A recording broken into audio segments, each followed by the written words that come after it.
Welcome everybody. It is 11 o'clock and we are going to start day one of the QNI annual conference. It's so lovely to see so many of you here and to see you putting your details, who you are, where you're from, into the chat box. Fantastic, thank you. And we have over 300 of you who are here and have joined us for the starting session. Thank you. My name is Crystal Oldman and I have the absolute honour of being the QNI Chief Executive.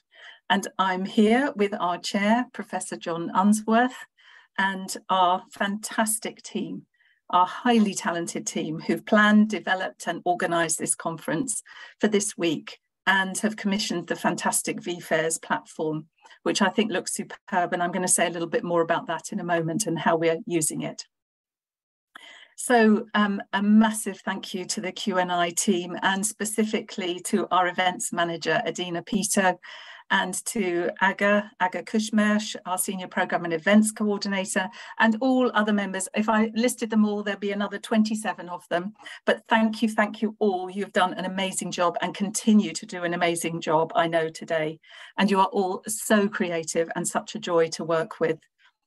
You don't see them, they're all behind the scenes, but they're all working now to make sure that we can deliver this today and for the next 3 days. And it's free to all of you as our attendees. So please do think about donating to the QNI throughout today and for the rest of the week so that we can come back and do this again. I like to think of it as kind of paying forward, that if we can raise funds today, we can do this again next year. And your donations are really important to us as a charity to enable us to continue to do what we do, supporting nurses in every setting in the community. And we do that in a number of ways. We give lots of CPD opportunities. All this week is a CPD opportunity. We offer leadership programs. We support quality improvement through our innovation programs. And we have a range of networks for specific groups of nurses, which are all on our website, and you can see those. And that lots of sharing and learning. You do not have to be a Queen's nurse to join all of those networks. And we influence policy development and implementation, and we deliver research to underpin that policy influencing work. And we provide a voice for all nurses working in the community in every setting. And as you all know, that could never be more vital than the context that we're working in today. So please do think about donating to mine. Please do think about donating. And I think there's going to be a QR code that's going to be put up in a moment. I've been told that I'm really echoey, so I'm going to have a look at adjusting my my microphone in just a moment, but I can't do that while I'm talking. So the aims and purpose of the conference. Today, as you can see, our theme is evidence-based practice, and over the overall theme of nurses leading in people's homes and communities, nurses in the spotlight. And that's what we want to do all week, to ensure that we are putting a spotlight on the work that you do every day, the fantastic work that's often so hidden in the community, behind closed doors, in clinics, when you're on your own, but you are mostly leading nurse-led services. And we want you to be able to return to your places of work after today. Some of you will be in your places of work, doing your work while you're listening as well. We know that too. But we want you to return energized and connected and uplifted by the speakers that you hear today and throughout the week. I have got a bit of housekeeping.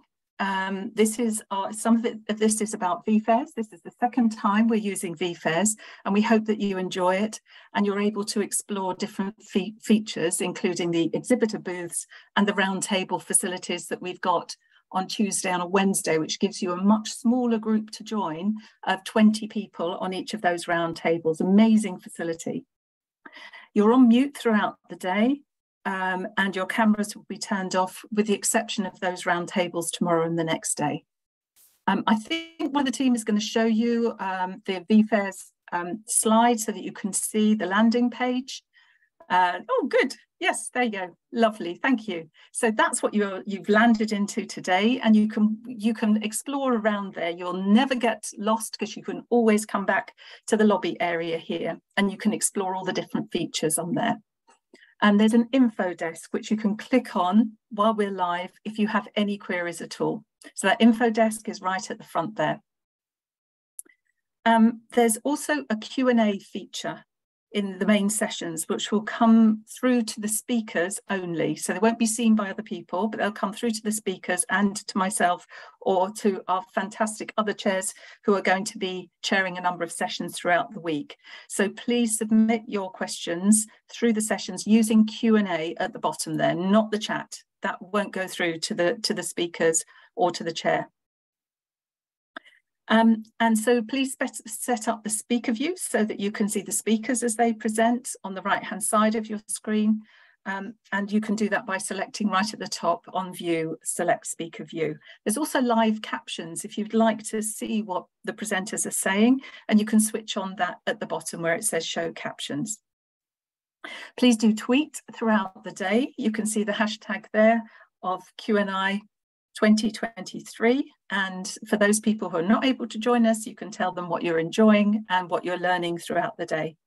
We're recording some of the main webinar sessions over the 4 days, so there'll be a potential to see some of these sessions later, up to another month or so, a few weeks after the conference finishes.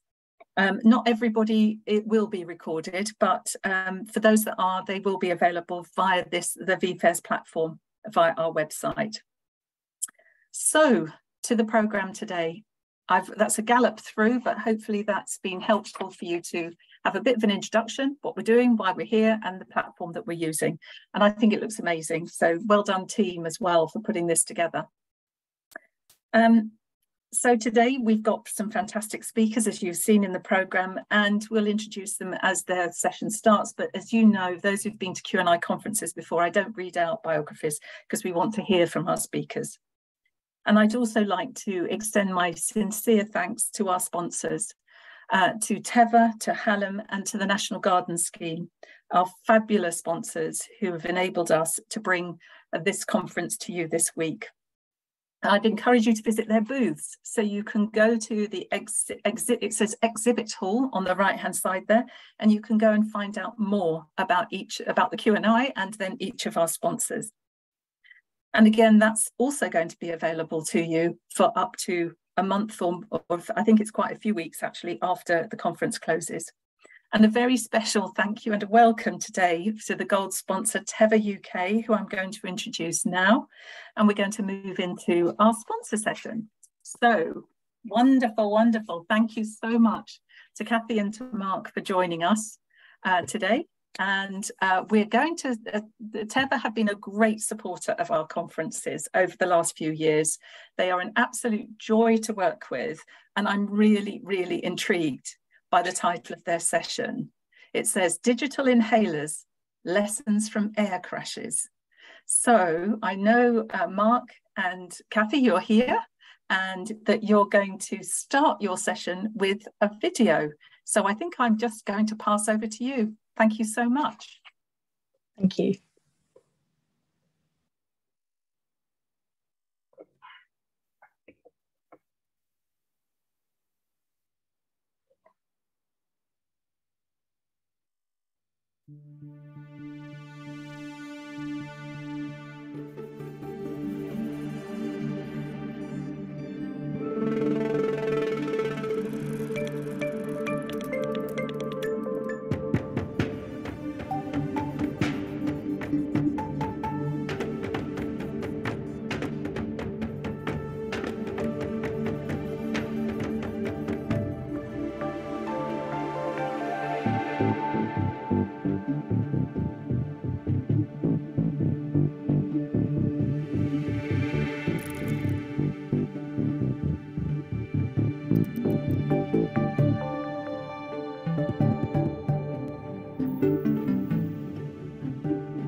Good morning, everyone, and welcome to this year's 2023, the event I look forward to every year, the QNI annual conference. And thank you so much for having us back again this year. As you saw from the video, on here today, we want to showcase something really new to the UK. Because of that, I think, yep, it is working. Because of that, we haven't actually got an exhibition booth at the moment because we launched very, very recently. So there won't be an exhibition booth, just to give you a heads up on that, but there will be the opportunity at the end of Mark's presentation to click on a QR code and request more information, which is now signed off, and we can send that out in the post to you or on email, whichever is easiest. So why the UK, I guess? Why not? We know we've got 5.4 million asthmatics in the UK, and of that, staggeringly, 2.5 million are uncontrolled. That figure scares me. And despite a plethora, really, of new devices, molecules, and combination inhalers on the market, we all know that compliance and adherence is something we really struggle with to both implement, track, and monitor.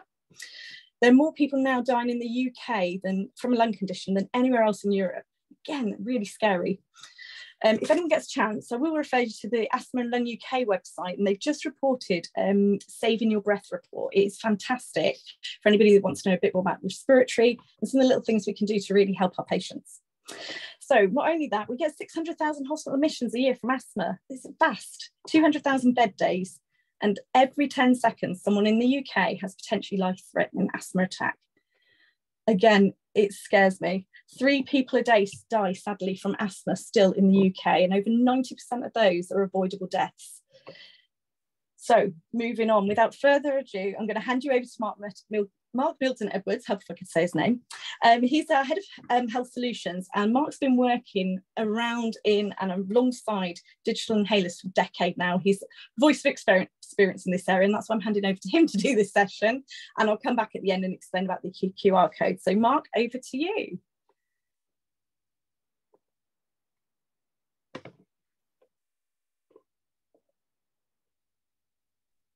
We can't hear you, Mark.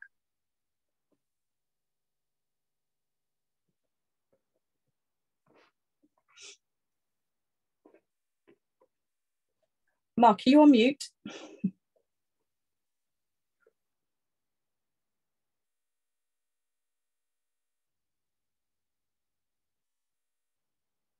I'm hoping he doesn't want me to do this presentation, because I certainly couldn't take you through it as well as he could. Mark, are you able to unmute on your computer? Is that it? Ah, yes. Great. Thanks, I haven't Mark. got the share screen. I do hear an echo. Okay, the echo's gone. I'm sharing the presentation, Mark, so just let me know when I can go to the next slide. Great. So next slide, and we'll try and move fairly quickly. I've got this quirky title, the background. I'm still hearing echo.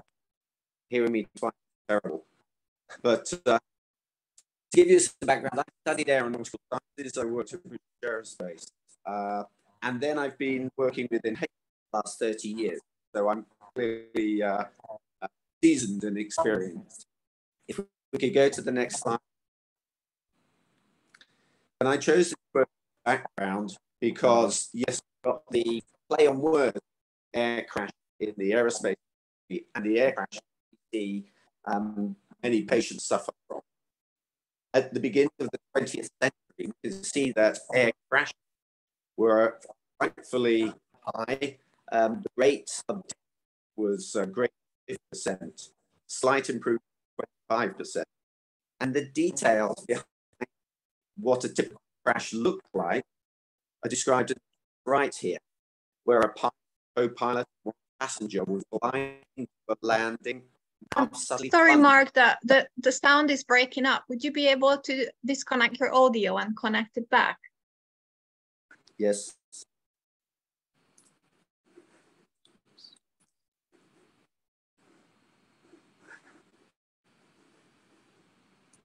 Is that any? No, it's still in around. Okay.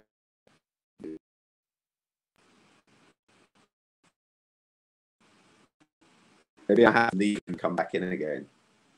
Okay. Yeah.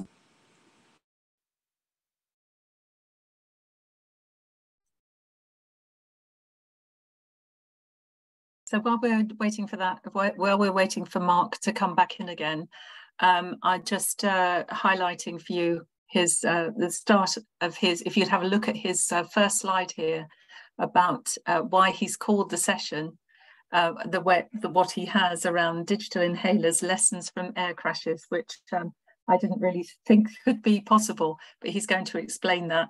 And I'm really sorry he's had problems with the connection for his audio. And Kathy, it might be that we might have to ask you to take over if the same thing happens again. I don't know if you could hear Mark in the same way, as just breaking up, every other word was gone. Yeah. But this happens, you know, we're used to this in the digital world now. And it's just ironic that we're talking about digital inhalers and digital breaks down for us. It's usually me, and it's usually my broadband that goes down, and John has to step in. But is there anything you want to do to say, Kathy, while Mark is reconnecting? Yes, oh, massive apologies for this. I'm sorry about that. We did do a run through and it was working fine, so I'm not sure what's happened with his sound there. But I can't talk through his slides. I wouldn't know where to start, and I'm not going to confess to be an expert in digital inhalers, that's for sure. But the reason why we haven't got the stand might be worth pointing out. We've only just launched about 3 weeks ago to the UK. So a lot of the materials weren't at that point signed off, sadly, so we didn't have the booth.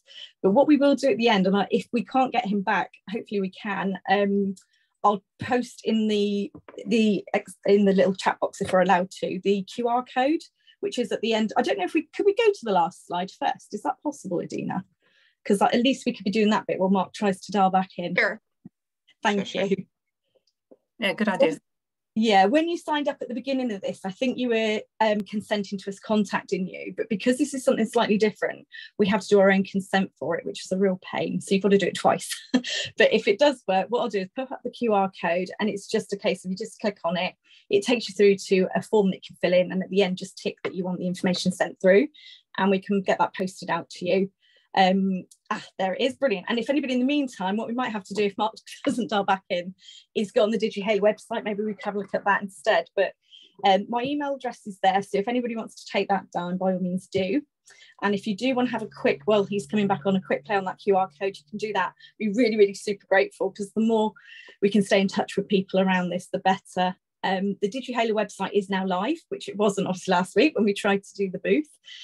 So again, if you wanted some information and we don't get Mark back on today, there's a fantastic support on there. It's basically it's digital inhaler with a corresponding app. I've just got a message from Mark to say he's in, but not promoted yet to speaker. So fingers crossed the sound will be okay. So it's a digital inhaler, an app and a dashboard, and the dashboard is what we can use to really get to grips with what patients are doing. It looks at the time of inhalation, the date of inhalation, how many they've had, and it also, for the first time ever, will tell us if they've had a poor, a fair or a good inhalation. And up till now, we really have struggled to try and monitor what patients are doing. There's been no way of tracking them. It's almost like giving somebody some medication for diabetes without checking their HbA1c. It's really difficult with asthmatics to know if they're doing it properly. So let me just see. Mark, are you back on now? Fingers crossed. I don't know if somebody can pop in the chat as well. If anybody's done the QR code yet, did it work okay? Let's fingers crossed that bit's working.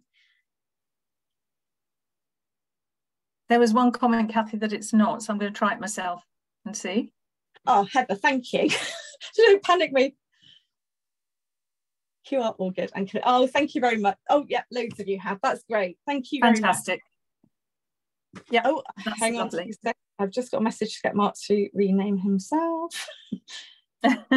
And just while you're doing that, Kathy, just to say, I know that in previous sessions, when Kathy has presented and has given our delegates the opportunity to contact herself and team at Teva, it's been really, really helpful. The information that Teva produce is about supporting patients, and it's never about promoting a product. It's fantastic. And I know that in the past, Kathy, with consent, you've been able to support huge numbers of nurses with excellent patient care with some of the products that are being produced and the information, the guidance. And I'm really, I have to say, so disappointed that you're not making me cry this year, because normally you show, you have shown a video, life effects video, is that what it is? Yeah. And again, they're on your website, Life Effects videos, fantastic for patient information, supporting patients with nursing care. And they really are brilliant videos. So I would encourage you to go visit the Teva website and look for Life Effects and the series of very small but very effective videos that you produce. Great. I did just get a message from Mark Adina to say that he's on there, but he's not been promoted to panelist, but he can hear us all fine. So hopefully that's going to be what we need. Fingers crossed. Oh, good. But yeah, on that Life Effects, we were going to play. It's a shame I didn't have it queued up. We could have played that one. Anybody that came last year saw that video, I'm sure. And yeah, it does tug on the old heartstrings, that one. Mark says he's on. So yeah, if anybody wants to have a look at that website as well, it's a patient website for patients that we fund. So it's completely non-promotional, and patients can go on there, they can chat to each other. Anybody from asthma, I think we've got CF on there, severe asthma, COPD. There's a whole host of different comorbidities these patients have, and they find it really useful to be able to talk to other patients in the same position. So it's a really good one if you get a chance to go on there and see, and it's just Life Effects Teva, and it should bring up the website for you. I'm hoping, Adina, is he on now?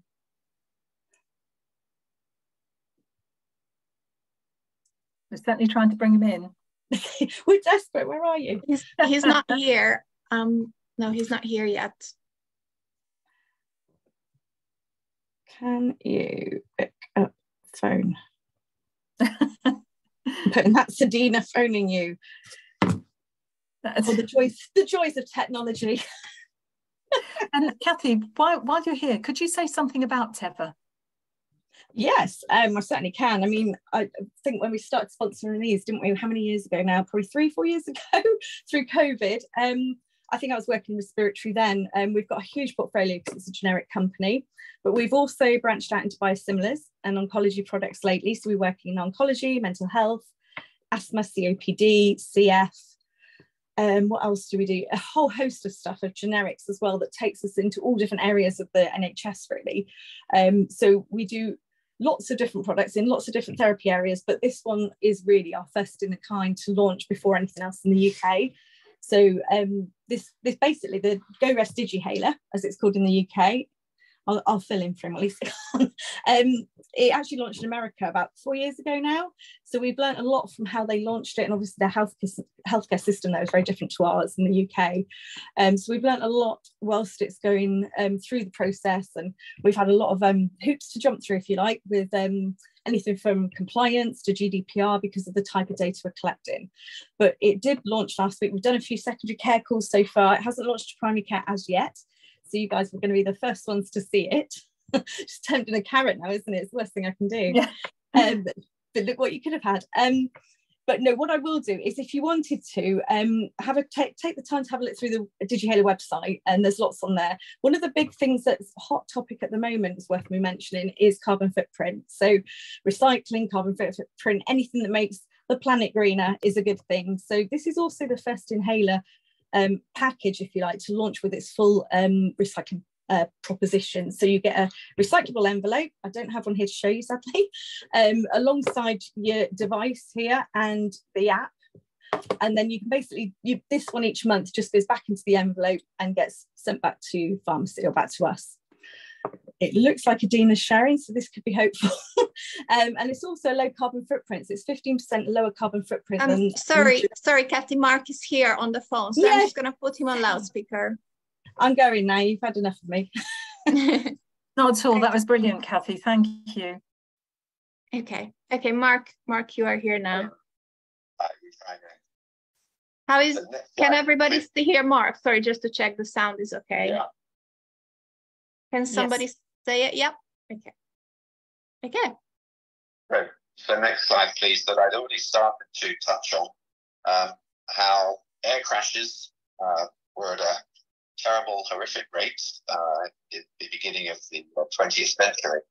But over the decades, we've seen dramatic improvement. So 1 in 70 million, and some of the recent statistics on the likelihood of being involved in a fatal flight, or as the statistician there described, you need to fly every day for 55,000 years. Next slide, please. I want to put this in perspective. So funnily enough, actually, if you consider the likelihood of getting struck by lightning, I'm not sure if that's what you want to do every day, be thinking about it anyway, but the likelihood of being hit is 1.2 million. And the likelihood of being killed is 1 in 24 or 12 million. Mainly men, by the way, to get struck by lightning, something to do with outdoor activities. But it just goes to put that 1 in 70 million in perspective. Next slide, please. And then, of course, coming rapidly closer to respiratory, I've got statistics for asthma exacerbations or attacks or air crises for the US and for the UK. You've already heard from Kathy about some of the terrible statistics in the UK. It's still in the despite many of you have worked in this area for a number of decades, still thing was not actually resolved. Next slide, please.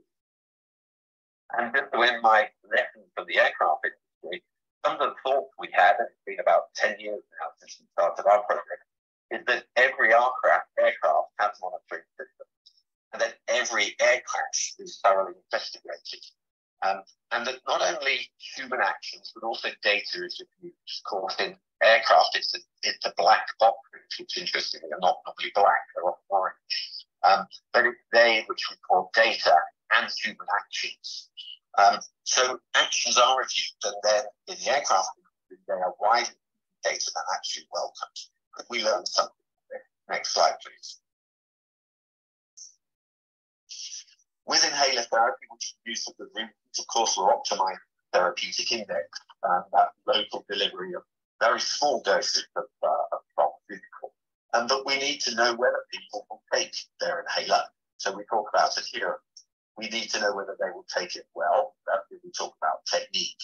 And actually, over the decades again, we've seen that understanding how frequently people are using their inhalers also helps us better understand the disease. So it can understand the changes when somebody starts to pick up their inhaler, it indicates that they are suffering. Next slide, please. Adherence can be looked in different ways. One way to look at it, I'm quite categorical, to look at randomized controlled trials. Others have shown that they represent anyway less than 1.5% of the typical general practice population. So they're not represented in that respect. Also, they're short-term. Often patients are trained on their inhaler, so that you see good adherence. Studies which are more pragmatic, some of them from the UK, there are Partridge, there's probably Martin Partridge, and others have done light touch investigations where we see much lower levels of adherence. Next slide, please. And also, as I say to my colleagues, is often we report the means, but if you look behind the means, you start to see individual patterns. This is an excellent work from Job van der Boven, he's Dutch, but it was based on Australian descriptions of inhaled corticosteroids. And you start to see different patterns of use. Disturbingly, poor adherence is still rather high, 60% of the population poor adherence. Non-persistent inhalers there, 20% users. But we also see seasonal users. Again, we know asthma as an example. Sorry, Mark, sorry to stop you. I was wondering if maybe we could record this session and share it later with attendees, because I get the feedback that they can't really hear you. Okay. Yes, of course. I'm really sorry. No, that happens sometimes. Yeah. We still have 10 minutes left, so if you want to, maybe you could try to come back and we can have a Q&A. Yes, I'll try that in the background, shall I? Okay, thank you. Thank you.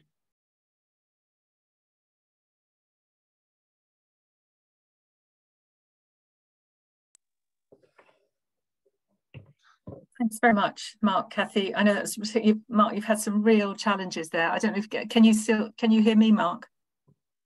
I think he's dialing back in. Can you hear me? He's okay? dialing back in. Yeah. I did see a question. I don't know if that's questions worth me picking up before he dials back in, because I can answer that partly. I think there was one about was it inhaler and carbon footprint on this inhaler? So this one here, I don't know if you want me to just mention that now. This is, so it looks like the Duras Spiromax that we used to have. It's based on that design, and the only bit that's new is the top bit, which is where the module is. It also, what Mark would have covered today, is it has 6 weeks worth of dosing. So it has the normal dose plus half again. So for MART regimes, it's fantastic because you've got a device that will last 6 weeks if you're on twice a day. That alone apparently fits in with clinics that run for 6 weeks in secondary care. So it's a really good way of keeping the data and having one inhaler to link via the QR code. I don't know if you can see that. There is a QR code on the top. Scan that the minute you get your box. There's also instructions within the box and the packaging now. And we've got an onboarding team that can help as well for patients. And they download the app and then they pair them together. It's actually really easy to do because if I can do it, anyone can do it. I'm useless with technology. But the digital carbon footprint, so to speak, of this one is actually 15% lower than Duress Spiromax, which is a dry powder inhaler. So this is a dry powder. It looks like an MDI. It's not. It's a dry powder. And the carbon footprint is 15% lower because the fact it's got more doses in it. So for packaging and transport and all the other things that go into it, this one works out about 15% lower. The actual number on that, I'm hoping Mark will come back in on the phone in a second, and he could probably tell you the actual amount. So yes, I can see the other question there. Can you recycle it? So when the patient gets their inhaler, it is fully recyclable in terms of you pop it in an envelope, it comes back to us at Riding's Point. So it comes to us as a company, and then we use a company that we outsource to recycle it. So the plastic and everything else around it is 100% recyclable. The only bit that isn't fully recyclable is the module inside, and that's 69% recyclable. So all in all, it's a really good one for terms of green, etc. I'm just getting a message on my phone, sorry. So yes, so this one, it is a dry powder, so be really clear on that. Although it looks like MTI, it's a dry powder. It's 6 weeks dosing, it has a MART regime, so it's 18 and over, and it's on the lower dose you can use MART, which often comes up a lot. Yeah, me and you both, Dad, that's a dry powder, because I know MDIs are just not the way forward at the moment. So just don't mistake it for an MDI, because it does really look like one. I don't know if it's worth me while I'm here waiting for Mark to dial back in, just do my own thing. If I can show you the actual DigiHaler app, it's not very clear, but that's the app it links to. I don't know where you see that very clearly. Can see that. Yeah, that's good. That? And what it does, when you patient logs in, you can set your own parameters. So for this one, we've set the weather, what the pollen count is, humidity. You choose which 3 you want for your patient. They choose it, and then that comes up each day, the reminder. The other thing is you'll get a reminder on here, your patient will, to tell you when to take it. So I set mine for 9 o'clock in the morning. I don't actually have asthma, I've just got a dummy one to play with. And then at 5 again in the evening. And the number of times I've forgotten to take this inhaler, and this is pinging at me, don't forget, go and take your inhaler. So it's a really good reminder for patients to really drive that compliance side. It tells you then, so if I take a breath on here, count to 10, obviously, hold your breath. And then within a second, that pairs. So this will still pair with your phone, even if it's miles away when you bring it back together. So you could lose your phone for a week. Everything is stored in that device at the top here in this little module. So then it will link over back to your phone. I'm just saying, there we go. One go rest. I don't know if you'll be able to see it. One go rest DigiHaler event was recorded today. So if I click on that, it tells me that was a good inhalation. And good is 45 litres or more. A fair inhalation would be 30, and then if it was below that, you'd be looking at a poor inhalation. So where this comes to life is you can track it as a patient, so it's really good for self-management. They can bring up their app, they can bring up a chart that shows them how well they've done. It will also show them how well they haven't done when they've missed their doses. It can do the MART regime, so it'll go up to how many puffs a day they're doing on their MART regime. And then the dashboard is the absolute beauty in this for healthcare professionals, because you can now have a really engaging consultation with them when they come back in 4 to 6 weeks to see you. Even if they don't bring that and they've signed up to the dashboard, you'll have that information on your dashboard to look at. And on that dashboard, you can see everything from fair inhalations, good inhalations, poor inhalations. You might see, for example, I want to set a filter that says, how many of my patients in my clinic I'm using this for have had their inhaler after 11 o'clock at night or before 5 a.m. in the morning. Or you might want to say how many have taken it more than 6 times a day. And you can set all those filters yourself. And then that data obviously makes for a really worthwhile consultation with your patient. And it's really great for those that sit there and swear blind they've been taking it when you know they haven't. So we've seen quite a few of those already, where they'll say, no, I've definitely taken it 2 puffs twice a day, every day. And you can say, well, actually you haven't been. And this data will help them. So it's a really good one to be able to track. It's the only thing I think on the UK market at the moment that's fully integrated. We are working with secondary care to start with to try and get all the formularies sorted, and we're really hoping healthcare professionals will, and the ICBs will really take this on board. There is a cost element we need to look at as well, so we'll be working with the ICBs to position where it's going to be for which patients. But the beauty of this, it's asthma, it's COPD, it's MAR, it's got a whole host of different places it can be used. So the best way, if anybody wants any more information, like I say, my email is, I'll pop it in the chat box in a minute. Drop me an email. Kathy, yes? There's some more questions as well. Oh, brilliant. Go for it. Can I ask you those? Yeah, really simple ones, I think. Postage, is it free to return the used device? Yep, it absolutely okay, great. is. Thank you. You can only return our device, nobody else's, just ours. So they won't, that's the ones we recycle, but yeah, totally free of charge, and we pick up the cost. And does the clinician have access to the data, or just the patient? I think you've answered that. Yeah, no, the clinician will have, they'll set the clinic up. Obviously, we were a bit concerned at the beginning, like you do, you ask all the, oh, but what if a patient hasn't got a device? 96% of patients in the UK have a smart device. Whether they can use them or not, it's a different question. I know my mum's not very good with hers, but of those, 86% are happy to share their data on the whole when we've looked at it. So I think as long as we sell it in writing, this is a tool to help us work together to make sure you're compliant and make sure you've got the best out of your medication. Most patients will admit to their data being shared with you. We don't get access to individual patient data as a company. So that would go back to the dashboard, and the healthcare professional can pick that up later. I don't know if there's anything on the back of that. Does it connect to all devices? No, it doesn't. It only connects to the app for the GoRest DigiHaler at the moment. In America, they have, the reason why we were longer to basic launch here is they have a lot of different molecules they use within this device in America, which we're not licensed for in the UK, but the one in it at the moment is budesonide formoterol. So that's that one, I think. Hopefully that's answered that. Does the app alert of poor quality and therefore triggers reminders to take the inhaler? Yeah, Mark, are you on now for that one? Because I know he'll have to answer that one if he's here. He didn't manage to come back yet, no. Ah, okay. Right, well, I'm not sure what answer he'd give you on that one, but it does tell you it's a poor inhalation straight away. So as soon as you've sat by your phone, if it says poor inhalation, the idea being they're either really struggling and they need to contact the surgery, or they can take another dose if they haven't had the full inhalation. So there is ways they will be alerted. How you want to set it up in a practice is very different. So I don't know whether you'd have a lead in your practice at the PCN that would regularly look at these reports. It's a little bit like the Freestyle Libras. I don't know how they work in primary care, but it's the same sort of principle as that. So from a basic review process, you'd review it at their normal consultation, but some people then we'd review it every week just to make sure there were none that are about to exacerbate, and we want to make sure they're in quickly. So it's entirely up to you how you use that data, as long as patients shared it with you. There was a question about poor air quality, because I know you said you could set it up with the pollen count. Is there any way of setting this so that it takes into account the air quality? Let me have a look. I can tell you. Yeah, there is. There's one with air quality. I've got no data on it at the bottom there on mine, because that was one of the things I chose. But yes, that is apparently on there. So I've learned something new today. On the bottom. And I know we've asked about devices, but there are some continuing questions about devices. Can it be used with a laptop or a tablet instead of a smartphone, as not all patients have a smartphone? It can be used with the app. So as long as you can download the app, and that's on Android and iOS software. So yeah, you could use it as long as you've got some way of getting that app onto your laptop or your iPad, it might be, I suppose. Okay, and what about it being dropped? The device itself, how robust is it? I actually did a meeting with Mark last week at the RDE. I don't know if anybody here from Exeter, but the RDE hospital. And somebody asked that question, just stood there and dropped it on the floor.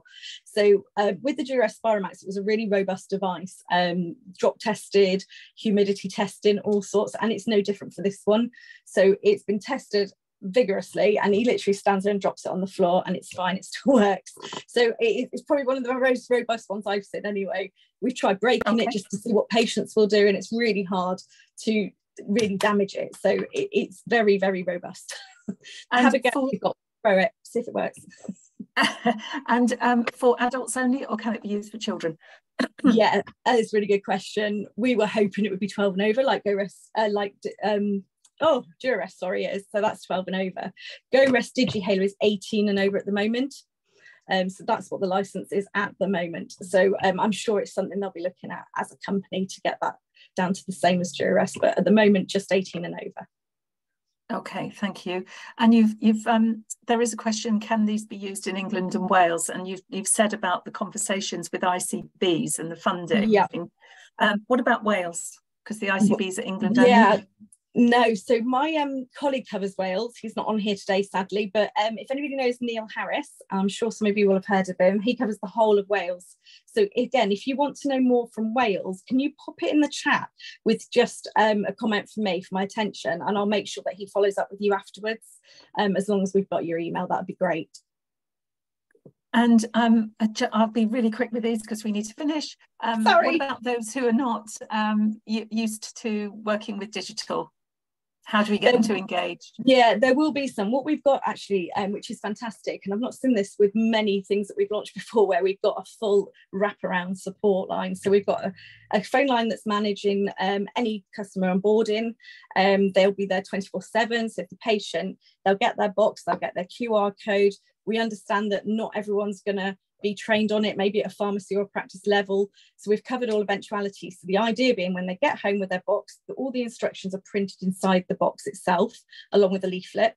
But they can also, once they've scanned this, they can go on the website and they can actually go to the helpline. So they can either do an online chat, they can speak to an advisor, and they will basically talk them through setting this device up. So if it was my mum, she'd have to do that because there's no way she'd know how to do it otherwise. But yeah, we've thought about everything, hopefully in that sense. And obviously as the software moves on and time moves on, any suggestions from people using it are being factored into the next rollout and the next versions. So one of them was about reminding a patient when they're on their last X number of doses to order their next one, or to actually do it for them and order it for them. So there's lots of things that will come as the next version as well, I think, with this. That's amazing. And you've done that all in the time on your own. Well, a bit for Mark, and so sorry, Mark, if you're listening and you're not able to speak. Thank you so much. What we have committed to is you have very kindly said that we could record this session and that we can send out the slides. So thank you for that. You've got lots of people saying, great job, Kathy, well done. On the spot, what?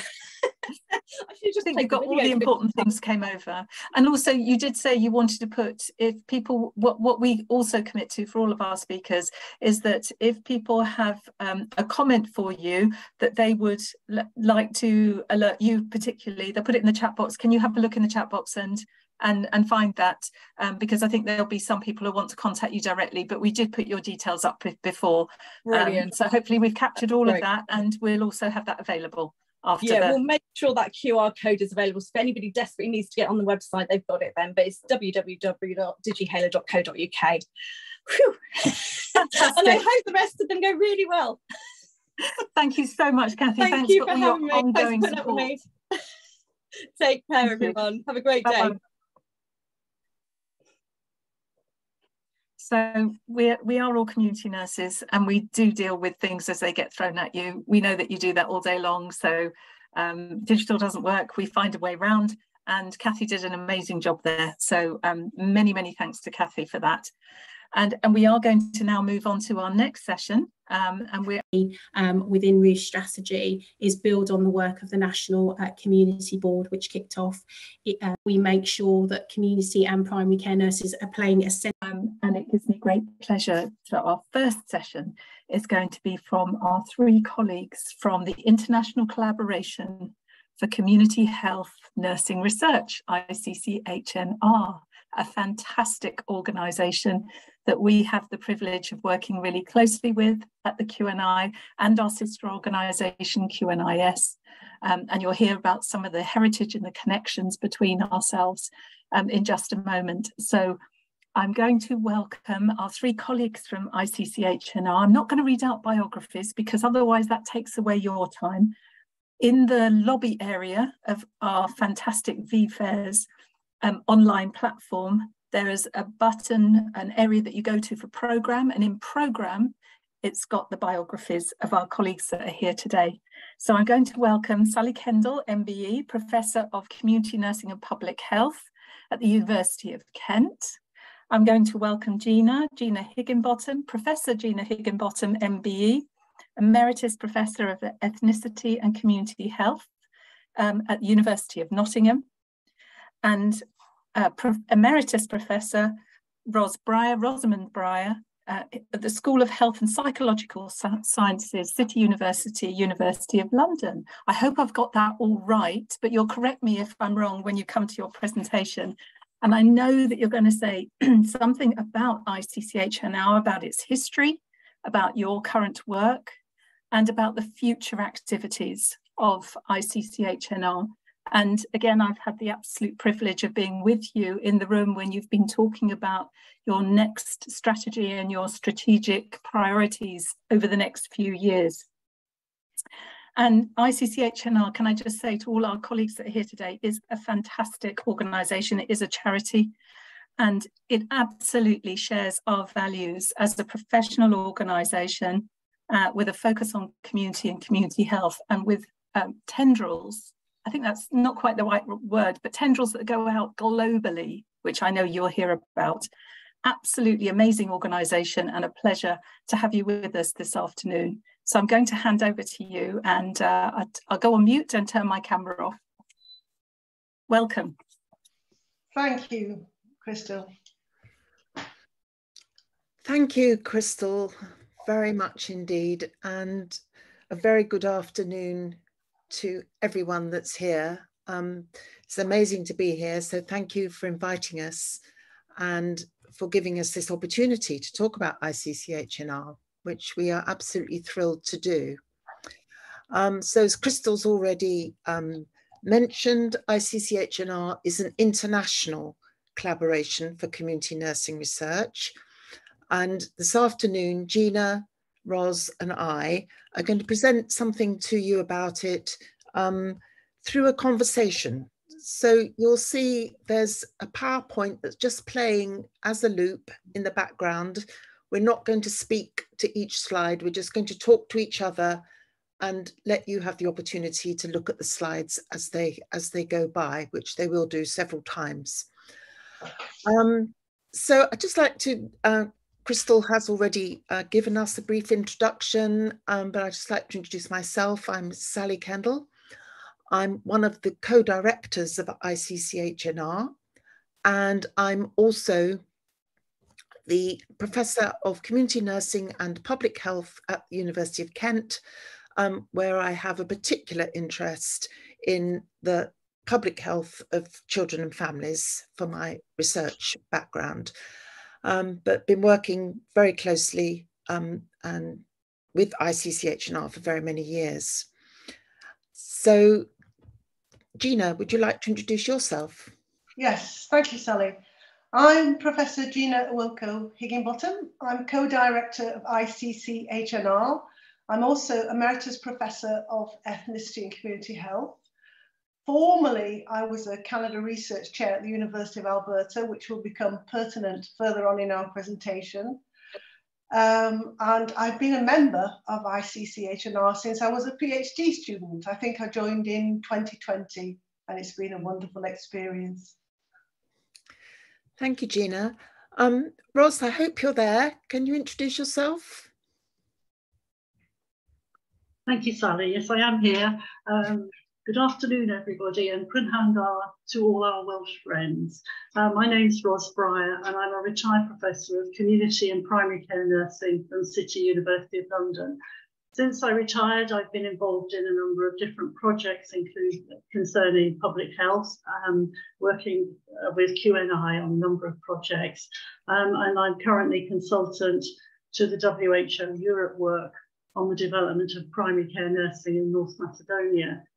I've been involved with ICCHNR since 1994, and I'm currently the treasurer of ICCHNR.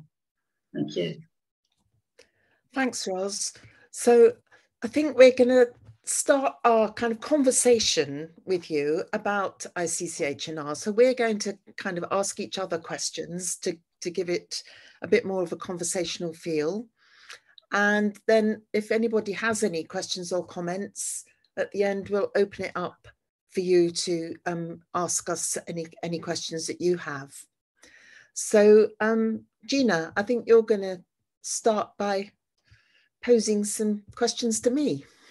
Yes, I think first of all, it's probably going to be very useful to the audience, Sally, if you could tell us a little bit about how and why ICCHNR was founded. Thanks, Gina. Well, this year is our 30th anniversary, so we're very excited that ICCHNR was actually established 30 years ago. So this is a very important year for us, and we've been doing a lot of things over that time. But how and why was it developed? Well,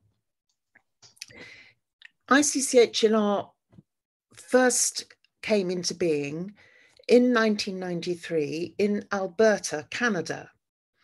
And I was a young nursing lecturer at that time and doing some of my early research in health visiting. And I came across, quite by chance, this conference that was being held in Edmonton, Alberta on community nursing research. And I was absolutely amazed that there was an international conference just for community nurses, and it was focusing on research. So I went along, and it was one of the most inspiring events that I've ever been to. It was huge. And, you know, the amount, and this was 30 years ago, don't forget, you know, the number of community nurses, the research projects that were presented there was quite incredible. And it just made me and many of us realize, you know, the volume of evidence that we have internationally that we don't always know about for community nursing, and what an opportunity to bring this together in one place. So as a result of that, a number of us got together in Alberta and said, you know, we have to continue this conference. It can't just be a one-off. And we decided to organise the next conference in the UK. And that small committee of people was led by an amazing woman who I'm sure many of you have heard of, Dr. Elizabeth Hockey, one of the very first nurse researchers in the UK. And she led this conference organising committee and became the founder of what then was ICCHNR UK, which was established as a UK charity. And the purpose then was to really disseminate this international body of research evidence that we have for community nursing and to share it. Mm-hmm. Well, thank you very much, Sally. That's a great orientation. So can you go on to tell us a little bit more about the charitable objectives of the organisation? Yes, so as I say, we are established as a charity, which is really important to us. And under the UK Charity Commission rules, we have to meet the charitable objectives that we have set. And those charitable objectives have changed recently, but what they are now is, first of all, to advance education for the benefit of the public concerning community health nursing, with a view to improving the quality of such care for the benefit of the public. And then our second objective is to promote research into community health nursing and to disseminate the useful results of such research. So those two objects, you know, we follow very carefully. They are, you know, they're very important to us. And as you will note from that, you know, the purpose of the whole thing really is to be of benefit to the public as well as to the nursing profession. And, you know, what is particularly important about ICCHNR is that this doesn't just refer to nursing, community nursing in the UK, it's global.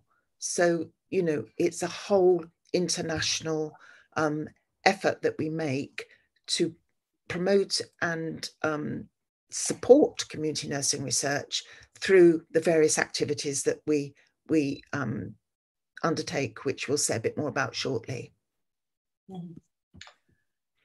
Just following up from that, Sally, it's probably useful for you to share with the audience how we as an organisation, ICCHNR, how do we generate our funding?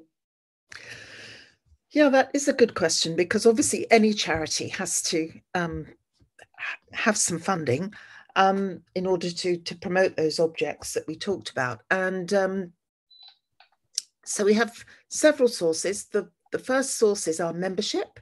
So we're a membership organisation, and we offer, you know, relatively competitive rates to people who want to join as a member and to be part of this amazing international network. Then we raise funds through the various conferences and activities that we organise, which we'll tell you a bit more about shortly. And we put those profits from those activities back into our funds. And then we also have a number of benefactors who also have committed funding to the organisation. And Ros is going to talk a bit about some of the things that we do with that funding, but you know, we do make sure that it's used for those objects and for our wider purpose of supporting international nursing research.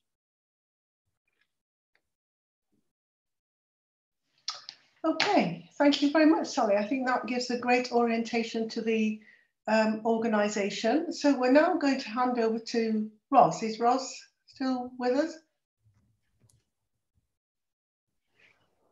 I'm here, Gina. Yes, okay, sorry, we can't see each other. That's the problem, Yeah. everyone. I can see all of us. Yeah, oh, right. Well, that's good. no. So Ros, I'm going to continue the conversation, I think, and ask you to tell us a little bit about some of those activities that we organise. I hope everyone else on the call can see us, because it's a bit disconcerting. I can't see anybody at the moment. We can definitely see you, Sally. We can see all three of you. Yeah, no problem. Thank you. That's great. Thanks. So Ros, yes, tell us a little bit about, you know, how we use those funds and the kind of activities that we undertake in ICCHNR, if you would. Okay, Sally, thank you very much. So I think, as you've pointed out, essentially ICCHNR is a networking organisation. It's about networking people, community nurses who are involved in nursing research across the world. And this morning we heard a lot, I think, about the family of community nursing. And I think what ICCHNR is about actually saying, yes, we're a family of community nurses within the UK, within the 4 countries, but we're also part of a much bigger family of nurses, community nurses across the world. And that's the, if you like, that's the remit of ICCHNR. It's about linking up through those tendrils that Crystal mentioned with our other family members in the 193 or odd countries in the world. So so we do that. We've done that over the last 30 years through holding conferences in the spirit of the initial first conference held in Canada. So we hold conferences and we hold symposia. We also hold a few specifically fundraising activities, but our main activities are around the conferences. And we've held conferences in different places across the world, as far apart as Tokyo, Adelaide, Grenada, Edinburgh, and back to Edmonton. And we always hold these conferences and activities in partnership with either a school of nursing, a school of health, or a professional community nursing association. And these conferences, whether they're in person or hybrid, they're very much an opportunity for people to share, the community nurses to share their research through presentations and posters. And also it gives people an opportunity to meet up with colleagues from many different parts of the world with whom they might develop new research ideas and then go on to undertake new research projects. That's great, Ros. I think it gives people a really nice idea, and hopefully you will have seen in the background some of the images from some of our many conferences, which we like to collect up and just to demonstrate, you know, the vast range of countries and, you know, the diversity of nurses that have been able to attend our conferences. So part of our purpose in all of the work that we do is to extend these conferences to community nurses from low and middle income countries, isn't it, Ros, that perhaps wouldn't otherwise be able to attend. So I wonder if you could say something about our scholarships and the way that that works and enables community nurses from all over the world to be part of ICCHNR. Okay, Sally, yes. So we term this part of our activities the Scholars Programme. And it's really very, very important to us. And Sally mentioned earlier on about our objects, our charitable objects. And underpinning that is really how we can support community nurses in lower middle income countries to actually undertake projects so in their own practice. And we do this through allocating money from the income that we get, and in particular the income from a family trust fund, which makes an annual donation to us.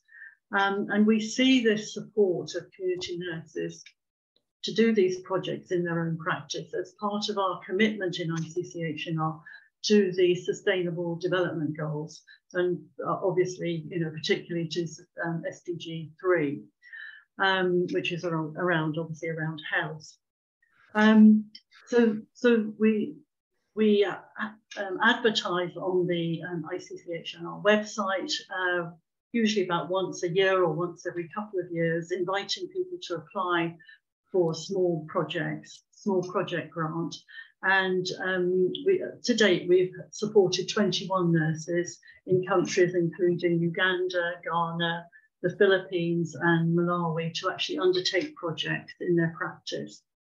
And it's about undertaking projects in their practice to develop evidence of what works in that particular context in where they're working.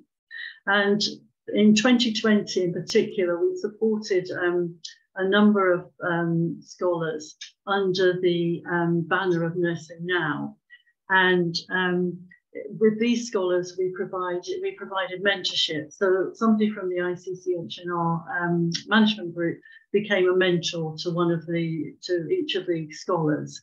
And in the case of the scholars that we had in Malawi, we were very fortunate that one of our original scholars from way back was able to be the mentor for that Malawian nurse. So obviously the scholars bring forward a whole range of different projects, and some of the projects that we've supported have concerned screening of older people, an investigation of the diets of young children in Ghana, and the impact of sickle cell disease on adolescents and on the health of adolescents. And in addition to actually supporting their projects in practice, we also support them to attend either an ICCHNR conference or another conference where they can actually present their projects. So as you can see on the screen, this is a number of our different scholars, a number of colleagues from Uganda, from Togo, and from Ghana, you can see on the screen there. And so they come to the conferences, present their findings. So they're actually sharing their findings with a wider community nursing research family. I wonder also, Sally, could I mention a little bit about the collaborations that have come out of some of the conferences? Yes, of course. I just wanted to endorse, you know, what you were saying earlier about the Sustainable Development Goals. Mm-hmm. Because I think this is incredibly important to us in ICCHNR, that we are seen to be working with our colleagues in the lower and middle income countries to support the SDGs. And it's something that we don't talk a lot about in the UK, even though we're signatories to the WHO. It's not something that often gets discussed outside of these kind of global initiatives. So I just wanted to really emphasize what you said there about the importance of, you know, how our scholarships can contribute evidence in a small way, but evidence nonetheless to supporting that. So thanks for that. But yes, do say something about some of those collaborations that we've developed. Yeah, I think, and I think we can look at evidence coming out of Research Council in the UK, which also contributes to the SDGs. And you're right, Sally, I think we need to talk more about them in the UK. So through these networks that people build at the conferences, then new projects have been developed or new activities have been developed. And one of these is an example of your work, Sally, with colleagues who you met in Tokyo in Japan, actually possibly maybe even a couple of decades ago. And Sally's work was with colleagues in Japan is around her work around early childhood development.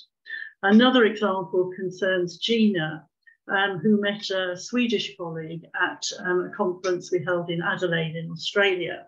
And the colleague that she met, who's called Amina, then held a postdoctoral appointment with Gina when she was at the University of Alberta in Canada. And Amina has then gone on to lead the planning group for our latest conference, which was held last year in Sweden, in collaboration with Linnaeus University. And recently, Amina has now become a trustee of our charity. So these networks build and develop over years. Another example that we have another example relates to publications that we developed with colleagues who we met at a conference that we held in Johannesburg in 2017. And this has resulted in a number of publications, joint publications between ICCHNR and colleagues in UNISA, the university in Johannesburg. So you know, collaborations can be in terms of research activities, publications, or placement activities. Thank you, Ros. That's, I think, really expansive about some of our work. I wondered if you just wanted to say a few words now about the Elizabeth Hockey Memorial Lectures. Okay, yes. So another activity that we have, or a recent activity that we've instituted, is the annual Elizabeth Hockey Memorial Lectures. And as Sally told us, Elizabeth Hockey was the founder of ICCHNR, amongst her many, many roles. And in 2020, our then president, Professor Pam Smith from the University of Edinburgh, suggested that we hold an annual lecture in her memory. And we've held now 3 lectures, and we've been very fortunate to have Professor Anne-Marie Rafferty, Barbara Stillwell, who is now our current president and obviously headed up nursing now, and our own Professor Sally Kendall as the speakers at these giving these lectures. And so the lectures have looked at issues around policy and the community nursing research voice in policy, looking at the international nature of nursing and the need for an international perspective and context to community nursing. And most recently, Sally's talked about the importance of the patient voice in the care process. The lectures are all available on the ICCHNR website, actually, and if you'd like to listen to them and watch them, then they're there for you to do that. We also hope that you'll be able to attend either in person or online our next lecture, which is going to be on the 23rd of November, and is going to be given by Professor Christine Hallett, who is or I would say, you could even say the leading nurse historian in the UK. Thank you, Ros. I think that gives a very good rounded description of all the work that ICCHNR is involved in. And I think we're going to switch roles now, and you're going to pose some questions to Gina about the future. I am, yes. So Gina, I wonder if you could tell us a bit more about current collaborations that ICCHNR is involved in. Yes, I'll talk a little bit about our current and our future research collaborations. Most recently, both Sally and I were involved with the CNO for England in the development of the nursing research strategy for England. So as we know, that was a much needed strategy, and we really, really applaud the development of this strategy. I was involved in the committee which developed the strategy, and Sally also contributed to the public health and community nursing dimensions, and I also contributed to the EDI dimensions, both in terms of receipt of care for patients and clients and families, and also in relation to the career trajectories of our potential research leaders from BME backgrounds. So that was a very, very important piece of work. And I also went on to be involved further with colleagues at the University of Nottingham in developing the implementation plan for the EDI dimensions of the strategy. So it was great that we were invited to do that for England. And I suppose listening to this morning's presentations, it would be very, very good if we could develop further collaborations with the CNO officers in Wales, Northern Ireland and Scotland. And that would very much also fit with our international remit. So most recently, we held a strategy away day. And at the strategy away day, we developed our 5-year plan. And what has happened is that we had previously had a 5-year strategy where we developed a number of goals, and I'll just run through them briefly because we have achieved all those goals. One of the goals was to develop a new constitution, and our constitution has been rewritten because the original constitution was actually typewritten. We didn't have a PDF copy of the constitution, but we do now. We wanted to broaden out our trustee membership as a charity, and because we are an international organisation, we wanted this to be reflected amongst our trustees. So we have appointed Dr. Deborah Stamp from the United States as a trustee. We've appointed Dr. Yvonne Parry from Australia as a trustee, and Dr. Amina Habsi-Abdek as a trustee from Sweden. So now we have this international profile among our trustees, which is very important to us. We wanted to achieve greater financial stability, and indeed we have done that. We don't have millions and millions in our pot of funds, but we do have a greater level of financial stability than we've had for a number of years. And we also wanted to create a stronger ICCHNR presence, which we have done. As Ros mentioned, the Elizabeth Hockey Memorial Lectures, which actually we launched in the pandemic, that proved to be fantastically successful. So we also wanted to continue to develop our partnerships and international work, which again we have done. So in our latest strategy meeting, we developed 6 strategic goals, and we went on to have an implementation day where we looked at how we could strategize and implement these goals. And of course, number 1 at the top of the list was our collaboration with QNI. Dr. Crystal Ullman attended our strategy day, and we're very, very pleased indeed that we've come to a formal agreement with QNI about our ongoing collaboration. It's not fully articulated yet. We're still working on how that collaboration will look, but clearly we all have a position on the landscape, and the USP of ICCHNR clearly is our international perspectives, collaborations, networks and scholarships. So we feel that it's going to be an incredibly useful, successful and exciting collaboration with QNI. One of the additional things we wanted to do was to look at our membership flyers, and we have actually developed a downloadable document on our website. If any of the audience would like to join ICCHNR, I would urge you to go to the website. You'll be able to find all the necessary information there to become a member and establish if it would meet your needs. One of our additional goals was to review the ICCHNR website, which we did, and we're very, very proud of the fact that actually we have made our website more accessible. The pages can be translated into over 100 different languages. And there's an icon at the lower left-hand corner of our web page where you can translate our website into whatever language you would wish. And then at the upper left-hand corner is an icon, a small green icon, which enables individuals who have visual impairments or other needs to change the color and font of our website. So we're very proud of the fact that we're in the vanguard of the movement in making our website more accessible to everyone out there and trying to adopt an inclusive approach. We also wanted to update our online membership, and we've started work on this because we wanted to develop a database of international community nurse researchers.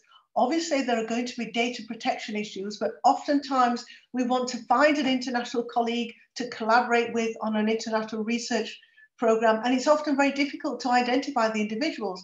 But we realize we have this amazing network already of community nurse researchers from different parts of the world. So we have a very, very, very significant repository that we want to try to make more available, if we can, taking account of all data protection issues to our members.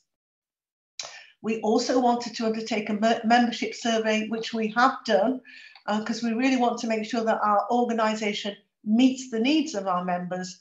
And we also plan to map out all the organisations that we have contact with or a relationship with, that is at a national, international, local level.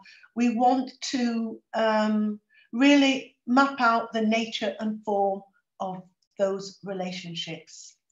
So I feel what we have done in our conversation this morning is broaden perceptions about the family of community nursing beyond national boundaries into the global domain. So many of the speakers have acknowledged this morning the family of community nursing and how it exists within the UK context.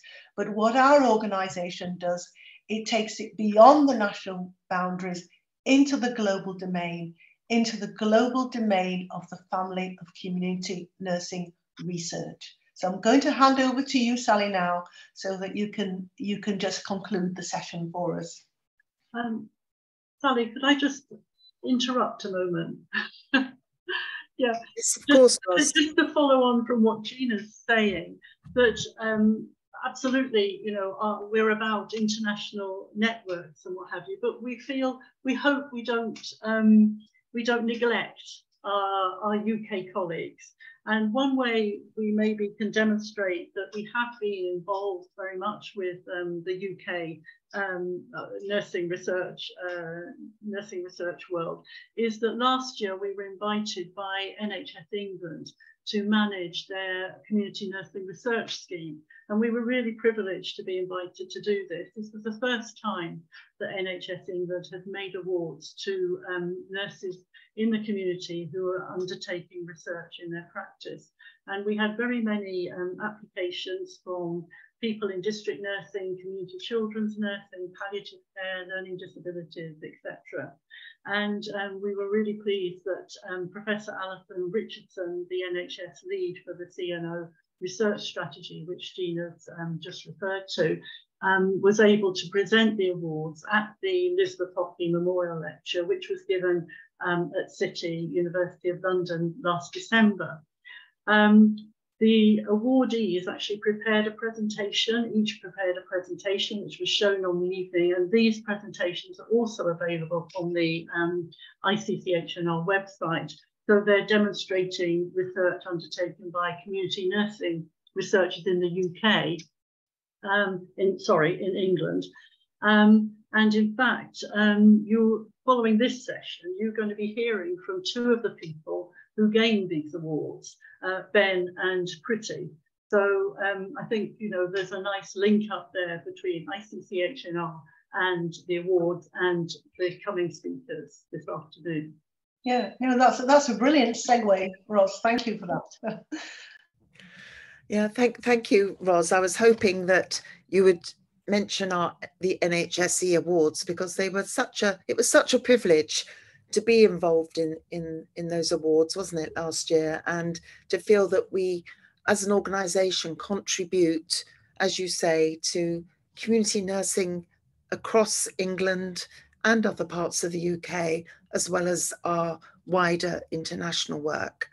And, you know, we always really encourage anyone from any part of the community nursing family across England and our other UK countries to, you know, really be part of our events and to contribute in any way that you wish to, you know, to challenge us, to question us, and you're welcome at any time to do that and to find out more about what we do and our intentions and how we can support nurses in our own country as well as overseas. So thanks for that really great reminder, Ros.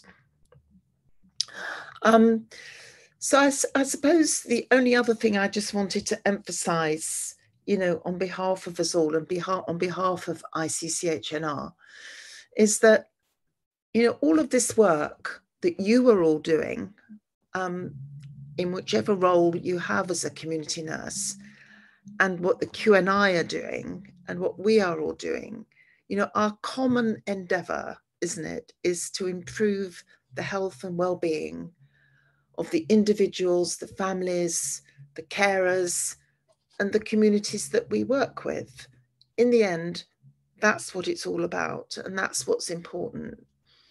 So, you know, we listen to those voices too, and, you know, invite people to attend our conferences to talk about their perspectives. And we very much, you know, want that perspective to be recognised and known within ICCHNR, that, you know, this is the purpose of this, is to improve health across the whole community, be it in the UK or anywhere else in the world. And, you know, probably the evidence that we are able to deliver is part of a much wider evidence base. And if I just go back to that original conference in 1993 for a moment, Elizabeth Hockey, who was the keynote speaker at that event, undertook almost like a systematic review of every single abstract that was accepted at that conference. And it was huge. I think there were about 500 or more abstracts that she reviewed and presented in a paper, which I think really kind of led the field in us having a much better understanding of the range of evidence that's out there, how we can bring it together through networks, and most importantly, how we can disseminate it and use it to make a difference for the communities that we all live in and work with. So thank you all for listening, and thank you, Gina and Ros, for your wonderful contributions to talking about ICCHNR. And we'd just like to open up the floor and the chat to any comments or questions that any of you might have about the organisation or any aspect of the kind of global research evidence that we're trying to build. Thank you so much for listening, and look forward to any comments that you have. Thank you, Sally, Gina, Ros. That was absolutely brilliant. And we had the slides rolling so that there are several opportunities to see the aspects of what you were talking about. The link to ICCHNR website's gone into the chat box for people to find out about ICCHNR a bit more.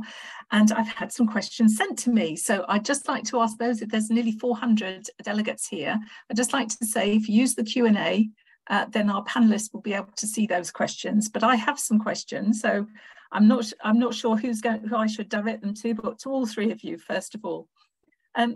Because you're so international, you do have some amazing international connections. Are there any, would you comment on any similarities on the research priorities that you're seeing in different countries? Is there any similarities or any differences that have struck you? Shall I make a start, colleagues? Each of our kind of events, we've had different themes. So obviously when you have a theme, you tend to attract, particular priorities. But I would say, across all of those themes and across, the network as a whole, we have seen some priorities. And one of those, I think, is definitely around older people and frailty and the different ways in which different countries manage frailty in the community. And for example, we've seen some fantastic work in Japan. One of the countries where, I'm sure you're all aware, people live, they have the highest percentage of centenarians in Japan, and great longevity, but also along with that, frailty, dementia in the community. So some fantastic examples of how they work with that in community nursing there. I think another priority across the network has always been around health promotion and how community nurses can work to promote health and to work with communities and families to, develop lifestyle changes, to prevent long-term and difficult conditions from arising, particularly around, things like diabetes and heart disease is probably one of the areas, but lots of other aspects of health promotion, particularly with children and young people as well. I don't know, Ros and Gina, whether you want to add. Yes, I would add something, because we know that international migration is a 21st century phenomenon, and all high income nation states experience international migration, and our societies are becoming more and more diverse. So definitely in terms of community nursing, caring for diverse communities is a common thread amongst all high-income nation states such as Canada, US, Australia, Sweden, England. So because of my own background is in ethnicity and health and researching international migration and maternity, yes, I would say that is a very, very common thread for all high-income nation states in terms of research. That's really helpful, thank you. In what you're seeing internationally, again, for all of you, do you see frontline staff involved in research? Not in the UK, but also internationally. It's got a lot of frontline staff here today who I know would be very interested in that. Yeah, definitely. And I'm sure everybody can contribute here, but, many of our scholars that we've talked about are frontline nurses in their own countries. And, especially in some of those African nation states, nurses from Malawi, Togo, Uganda, Ghana, many of them are working in remote and rural frontline clinics and outreach to their communities. So that, I think, has been really inspiring to know that, nurses from such countries are able to recognise the importance of research and to build it into their day-to-day practice. And I think as well, those NHSC awards that we gave last year, a number of those were people who also have clinical roles and are working with their own populations. So, I mean, I would say absolutely yes. And across the network, there are many, many other examples. But Ros, did you want to add to that? Yeah, I was just thinking about the Royal District Nursing Association in Adelaide. I might not have got the exact title right, but it's the organisation which actually delivers district nursing services in Adelaide. And Sally and I were very fortunate to be able to go and visit there before we actually held the conference in Adelaide. And we went out with the nurses. And why I think I'm talking about this is because it's an organisation which delivers service, but it also has within it a research unit, so that the nurses are able to feed in research ideas into the researchers within the organisation, and the researchers with the community nurses, and they're not all district nurses, there are a variety of different nurses in the organisation, are able then to actually design and implement projects which address the frontline nurses' questions. And obviously they're involving them in the research activity as well. And you know, from a service point of view, or a service development point of view, I think it's a really useful model to have within your organisation an embedded research unit, which is close to the nurses. And actually, the unit was actually physically in the same building as the you know, the room where everybody came in early in the day to, you know, pick up their bags and to do all the normal everyday practice things. And I know in our NHS organisations, obviously we have our R&D department, but I think this was closer than that, much closer. And it really enabled the nursing home to feed questions in, then the evidence to be developed, and then to be fed back into practice. So I think that's a model that I think we both found very inspiring when we went there. That's brilliant, thank you. The next question I've got is where you think the biggest gap in community nursing research is, where there's not much research going on, either or perhaps both, within the UK and internationally, where you think there's a gap. Oh, yeah. Gosh, that's a big question. It's huge. Yeah. It's huge. Yeah. Yeah. There are probably lots of gaps. If I can make a brief comment, Crystal, as we mentioned, we were involved in working with the CNO office on the nursing research strategy for England. And I was very, very keen, and I'm a very firm believer that our nursing research strategy has to match the evidence. And the evidence in relation to which communities and which populations and which conditions people are experiencing the greatest ill health. Of course, we all have our interests in terms of research and what we would wish to pursue, but I feel very, very strongly that our research endeavours must be focused on filling those gaps where people are experiencing the worst rates of mortality and morbidity and the worst health experiencing community. So that's what I would say about gaps. And in relation to different nation states, of course, that can differ depending on where you are globally. There may be differing priorities. So it's difficult to make a generalist statement about that, but that's what I would urge a researcher to do, to look who is experiencing the worst ill health. What are we doing about it? Yeah, I mean, I think I would agree totally with that, Gina. And just to remind people that certainly in England, there was a wonderful piece of work that was undertaken by the James Lind Alliance to look at the priorities for community nursing research across England. And you can find those easily if you Google it.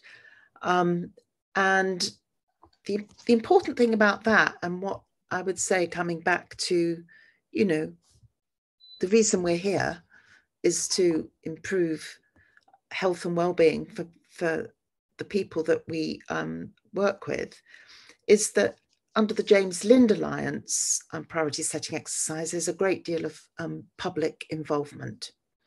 So some of those priorities come from the communities that we work with. They're not just put forward by nurses. They're on the basis of what people really feel they think they need in terms of research. So there's a lot of, I won't go into all those priorities, but you can find them, and there's a lot of really interesting work that needs to be done and has been prioritised by the community.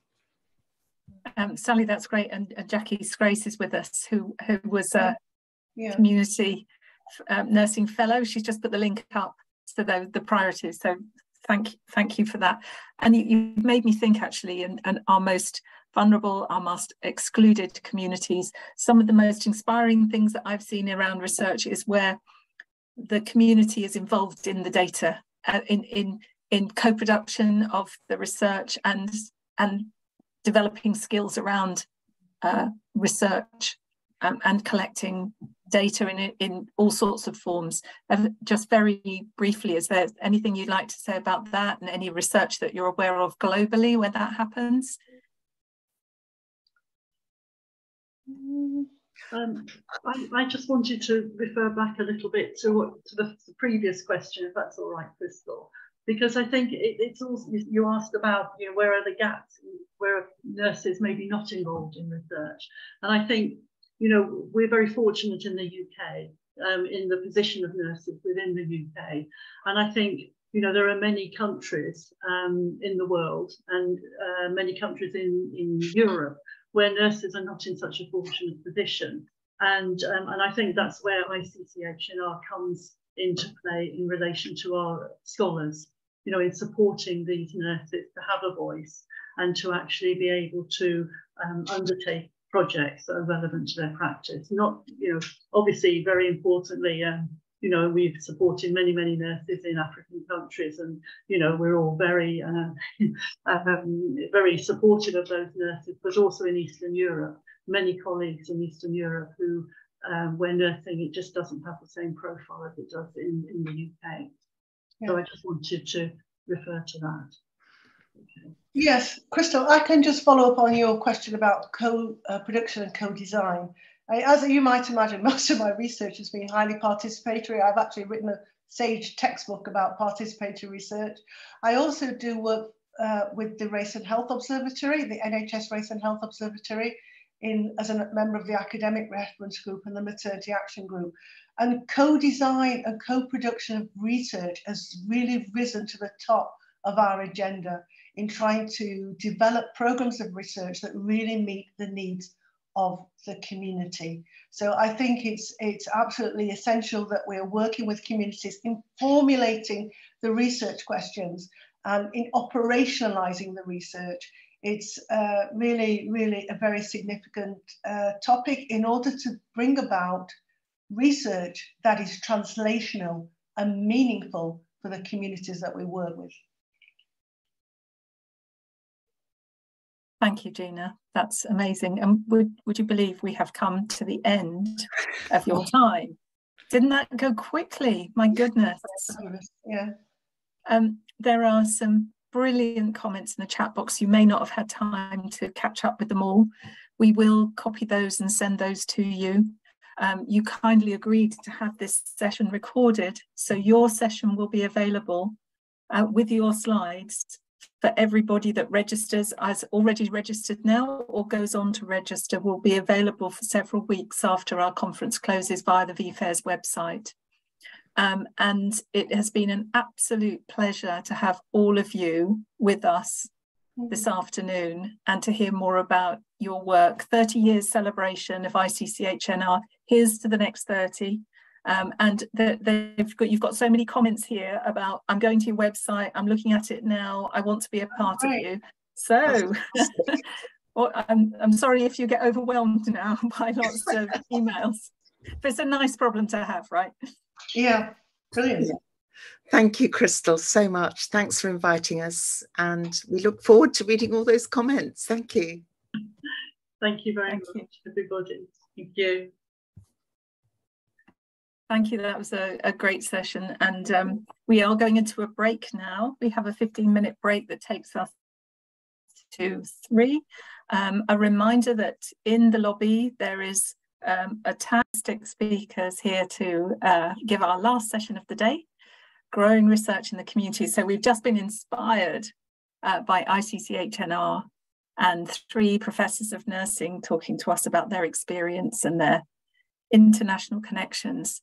And we're now going to focus on growing our research community here at home in the UK. And we have 3 brilliant speakers. Thank you so much for joining us. We have our very own, I like to say our very own Ben Bowers, who's a Queen's nurse, and Ben heads up the QNI Community Nursing Research Forum that's about 1 and a bit years old now. Started in July last year. I know you're going to say something about that. Also, absolutely thrilled, Professor Ruth Endicott has joined us. I can see you on screen, Ruth. Ruth is the Director of Nursing and Midwifery at the National Institute of Health and Care Research, and you do not get more senior than that in the research world. So thank you so much, Ruth, for joining us. And we have Pretty Manyimo. I can't see you on camera, Pretty, but I know you're there. My team have said you've joined us, and I'm sure you'll come onto screen soon. So fantastic that you've all joined us. Pretty, hi. Thank you so much. Sorry, I can see you now. Was off. Sorry, brilliant. My camera was off. No problem. We can see you now. We can hear you. That's great. I don't read out biographies because it takes away from your session and your time, but I do direct all of our delegates. And there are 340 delegates here today. I do direct them back to the lobby to say, go and look at the programme, because all of your brilliant biographies are there. So there's less talking from me and more talking from you is better. So I'm going to now hand over to you for our growing research in the community session. Thank you. Brilliant. Thank you ever so much, Crystal. If I can do a quick sound check, can you hear me okay? I can definitely hear you fine. Brilliant. And I would hopefully be able to share screen.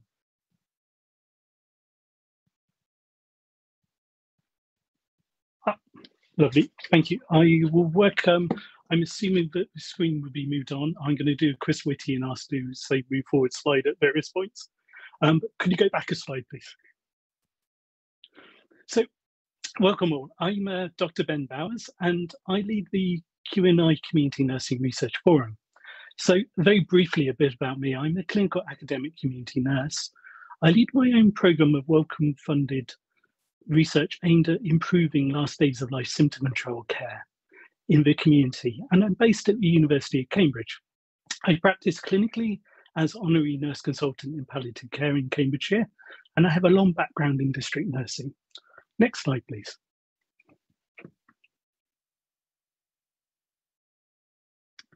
So my 13-minute presentation to start our session will give an overview of the QNI Community Nursing Research Forum, its creation to date, and its impact, and our next steps, forgive me.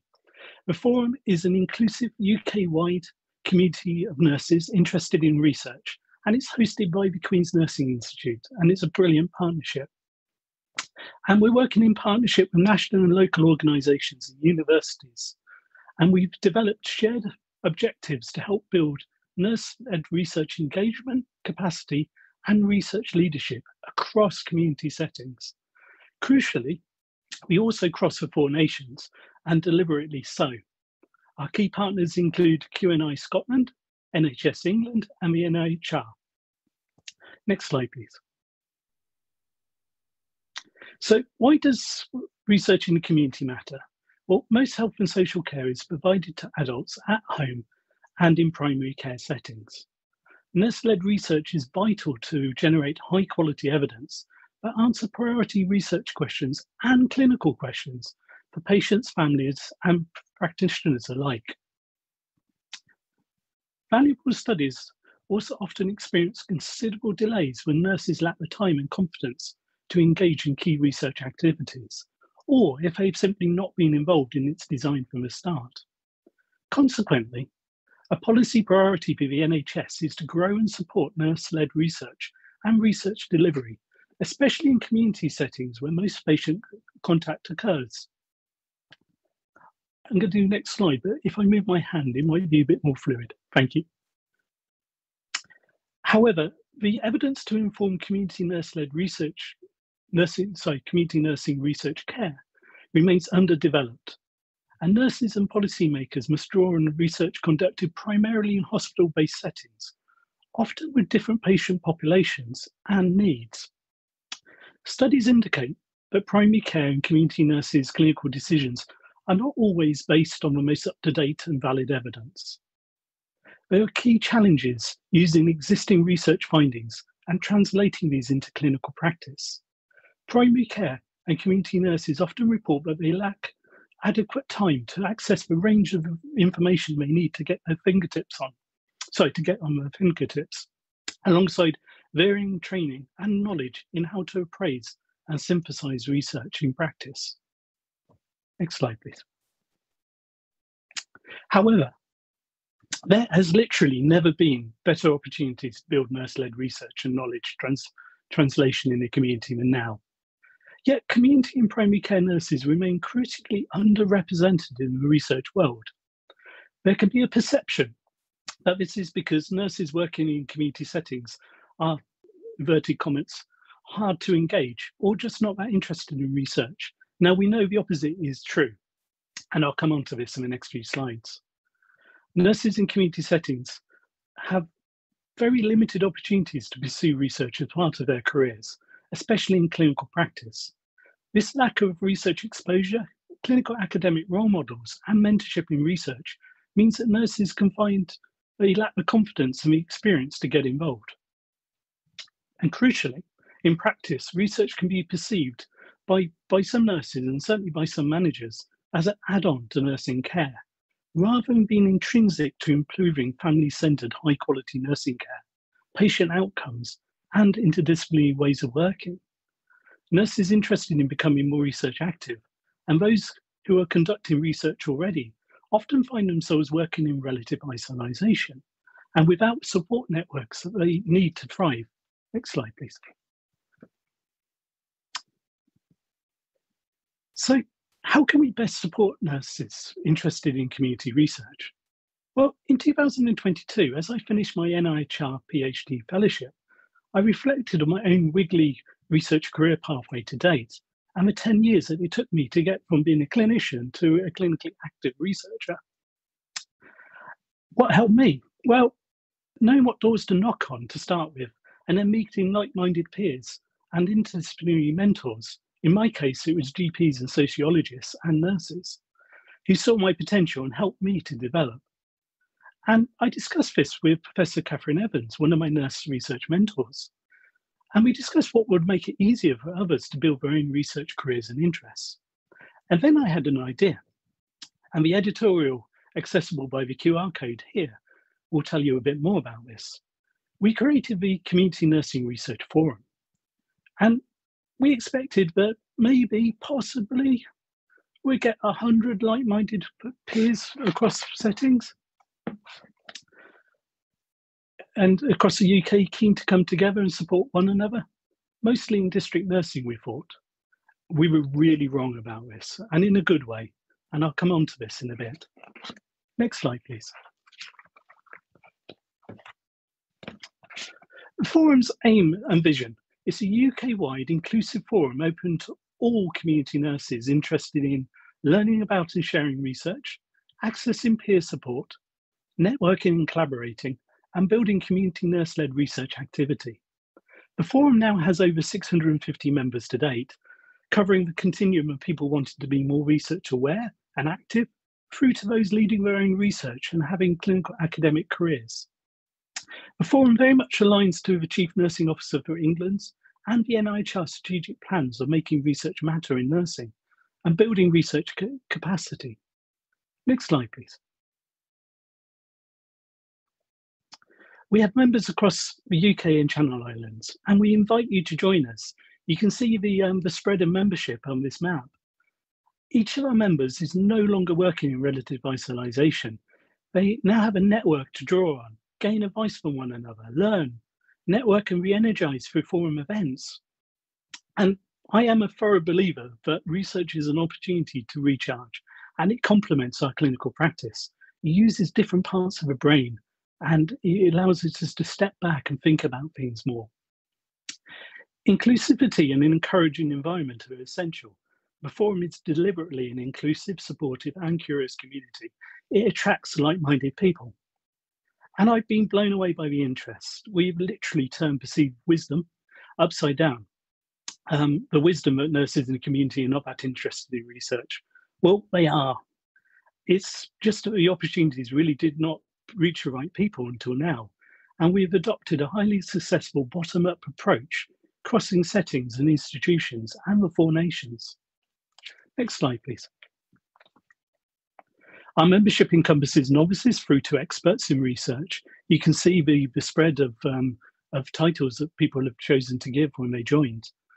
From childhood to adult nursing specialities, and we cross community and primary care settings, to name but a few: prisons, GP surgeries, schools, health visitors, you name it. We almost have a membership representation, and we have a large contingents of clinical research nurses delivering care as well, delivering research activities and care along with community nurses. Members, so crucially, the direction and focus of the forum is owned by members, and we've recently asked members to feedback on the work of the forum to date and identify future activities. We have an inclusive working group of interested members deciding the content of forum events and co-chairing them. Next slide, please. We've built a growing repository of exceptional online resources, and these include funding a repository. It's first of its kind, so do dip into it to see what opportunities are available for you. Research resources for people to thinking about studies, thinking about methods. Members' profiles and career tips, including practical advice on what members did. There's many different types of research careers that people can adopt. Masterclasses on demand. These are exceptional series of 7 masterclasses led by leading researchers in their fields and methods. These are great to dip in and out of as and when, so do use it as a resource. Next slide, please. What works well for our members? Well, from our latest member survey, we found out that people really appreciate access to online research resources and opportunities to get involved in research, and the spotlighting members and their work and their tips are really valued. And what can we improve, and what would members like more of? Well, they'd like more networking opportunities, we'll come on to this, and more collaboration opportunities. Next slide, please. Formal feedback on the forum's impact from members has shown it's rejuvenated members' motivation, aided research skills, their confidence, and research collaborations. Around or just over 1,000 nurse attendees have joined the masterclasses and forum events run over the first year of the forum. Through our mentorship scheme, we've paired 40 members keen to develop clinical academic careers. And we've helped 6 studies successfully recruit participants as a community, especially from underserved groups, professional groups, who often don't get a chance to take part in research or are considered hard to reach otherwise. And we've built outstanding free-for-all and highly rated resources, including theme research webinars on developing research careers and working with underserved communities. The last is my favourite so far. I really like that webinar. Do dip into it for getting some tips. Next slide, please. So what's next? Well, future forum activities include themed research online events to learn about and discuss innovative methods and clinically relevant research. And we'll be showcasing members' own work and giving them opportunities for our members to present findings and have debates about them. We'll have another series of bite-sized masterclasses, building on the success of the previous series, and these will be led by leading experts across disciplines with some new dimensions and a new focus for this next series. And we'll be advertising research studies and opportunities to members to contribute to. Our monthly newsletters continue, including research grant calls and training opportunities for members. And October's has just landed in members' inboxes today. Next slide, please. So a bit on our new innovations. I'm just going to touch on these briefly. And new innovations coming soon include the Creating Collaboration service.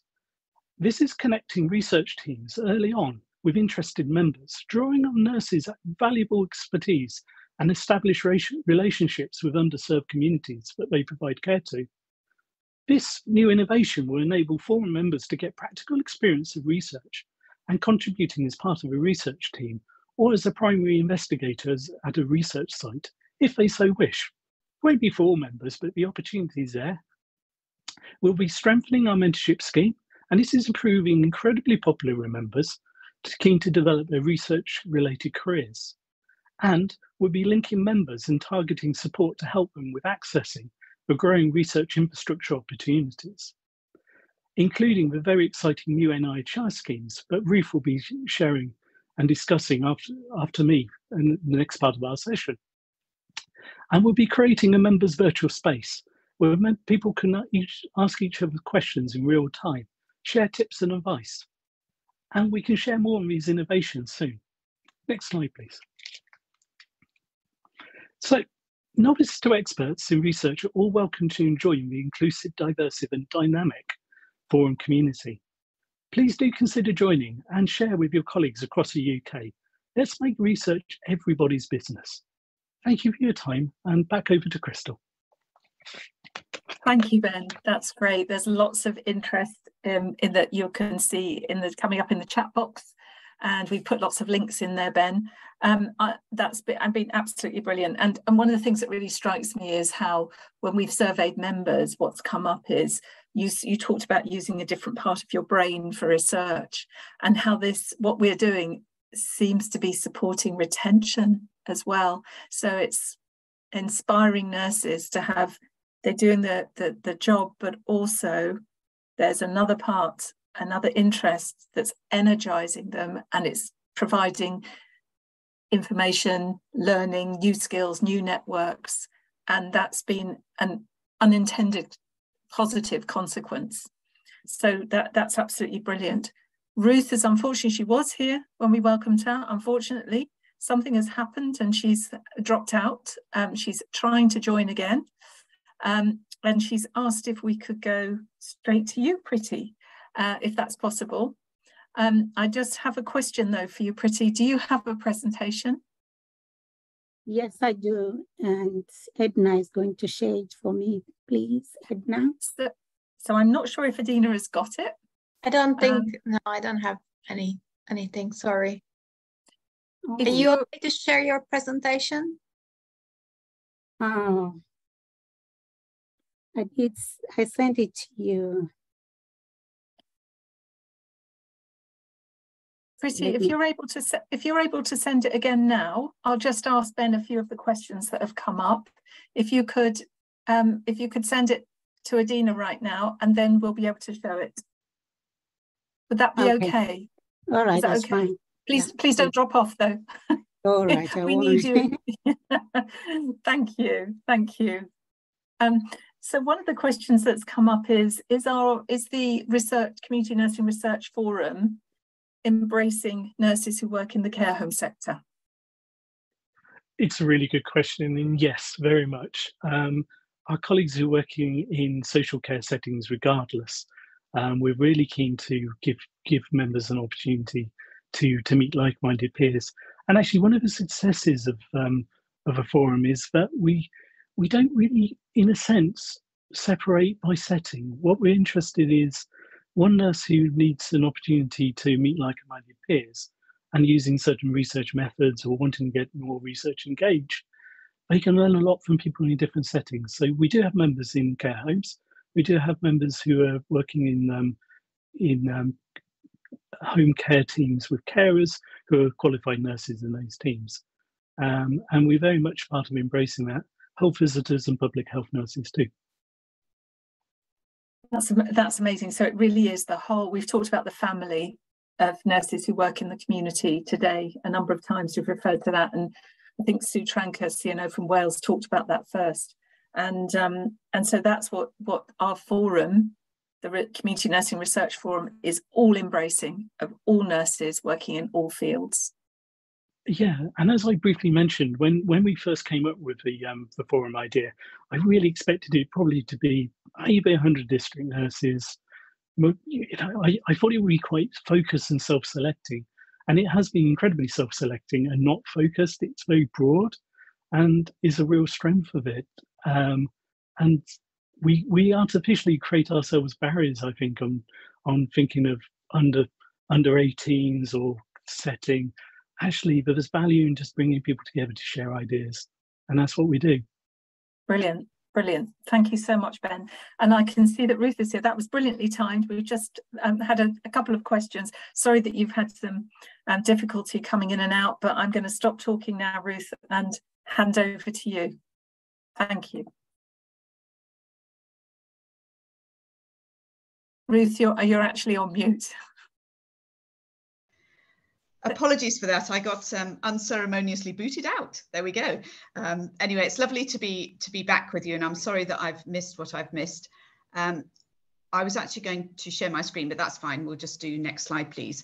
So I'm going to speak to you very briefly about the NIHR, the things that are happening in the NIHR, particularly around community, and then to emphasize the new investment that's coming, because this is the point at which you all need to get excited and think, yes, actually, this is for me. There are some opportunities in here for me as well. I just thought I'd start with a really brief overview of the NIHR, because a lot of people don't realize exactly what NIHR does.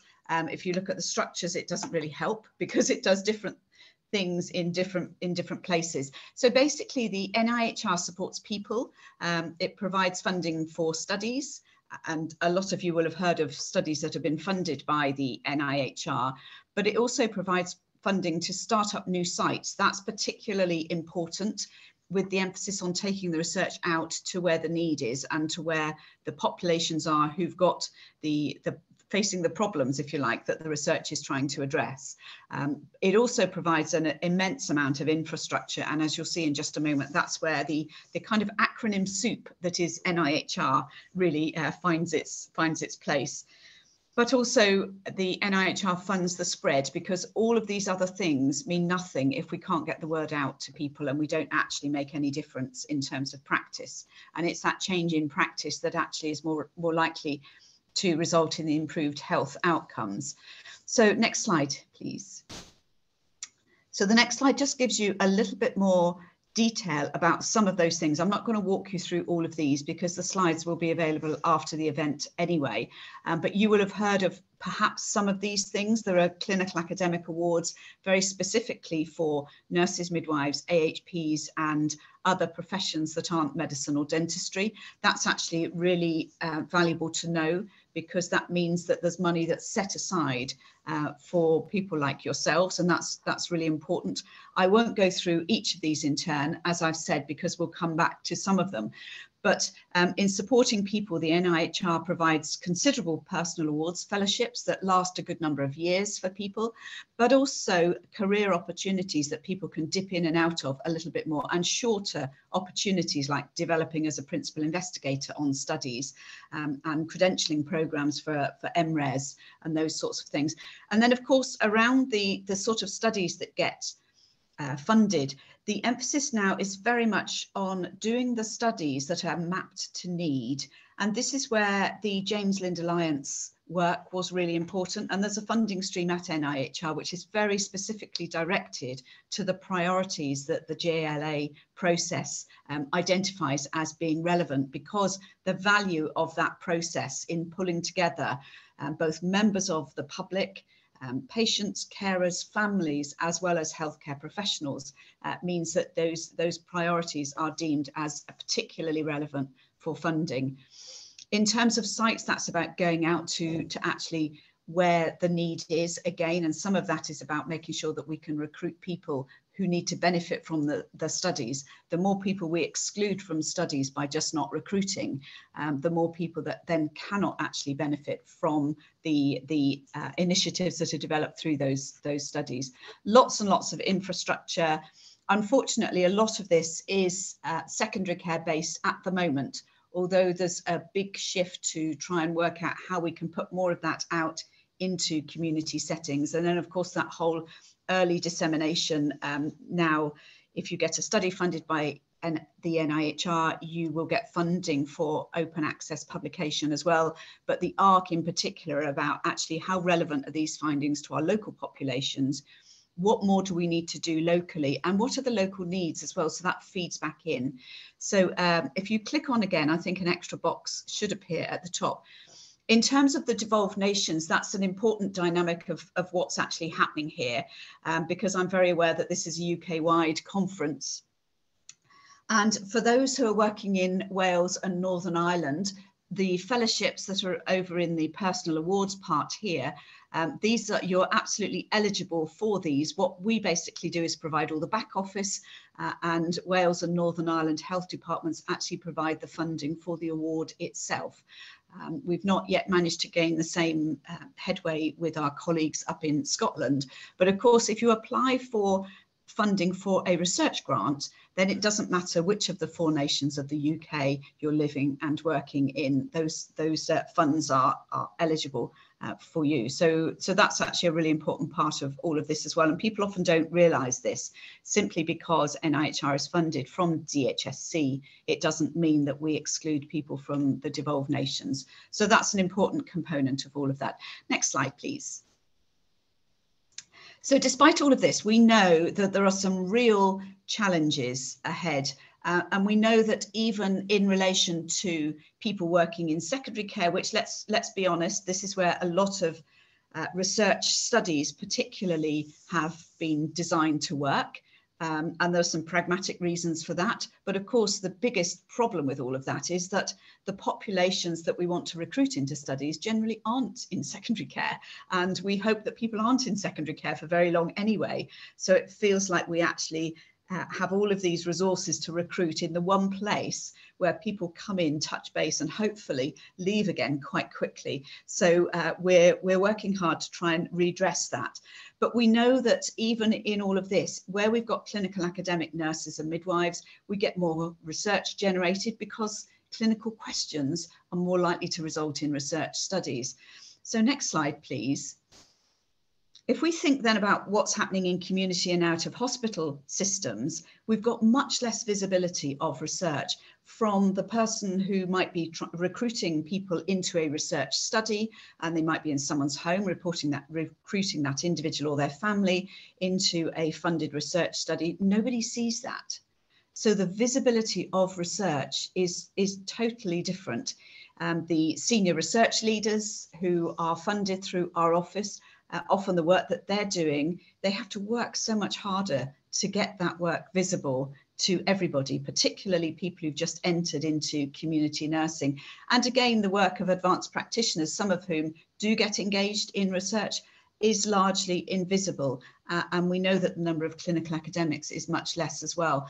So we need a different approach, and we became aware of that as soon as we started working out what our priorities needed to be as a team of nurses and midwives in the NIHR. My role came into being just over 2 years ago now. And prior to this, there wasn't really an emphasis on what we can do to build research capacity and capabilities for nurses and midwives. So next slide, please. So as a team, we have a couple of main aims for the work that we're actually doing. And the first of these is just to ensure that whether nurses are supporting research, that means, for example, knowing perhaps about the studies that are going on that are relevant to your populations. And when you see somebody for whom you think, well, actually, they might be relevant for that study, making sure that you do something about that. It doesn't mean you need to recruit them, but what it does mean is that you need to signpost. So supporting research is a really, really important first stage for individuals to get engaged in research. And then there's a whole army of people who are delivering research from all sorts of different professional backgrounds. Nurses are currently the largest group, and again, that's happening in all sorts of different places.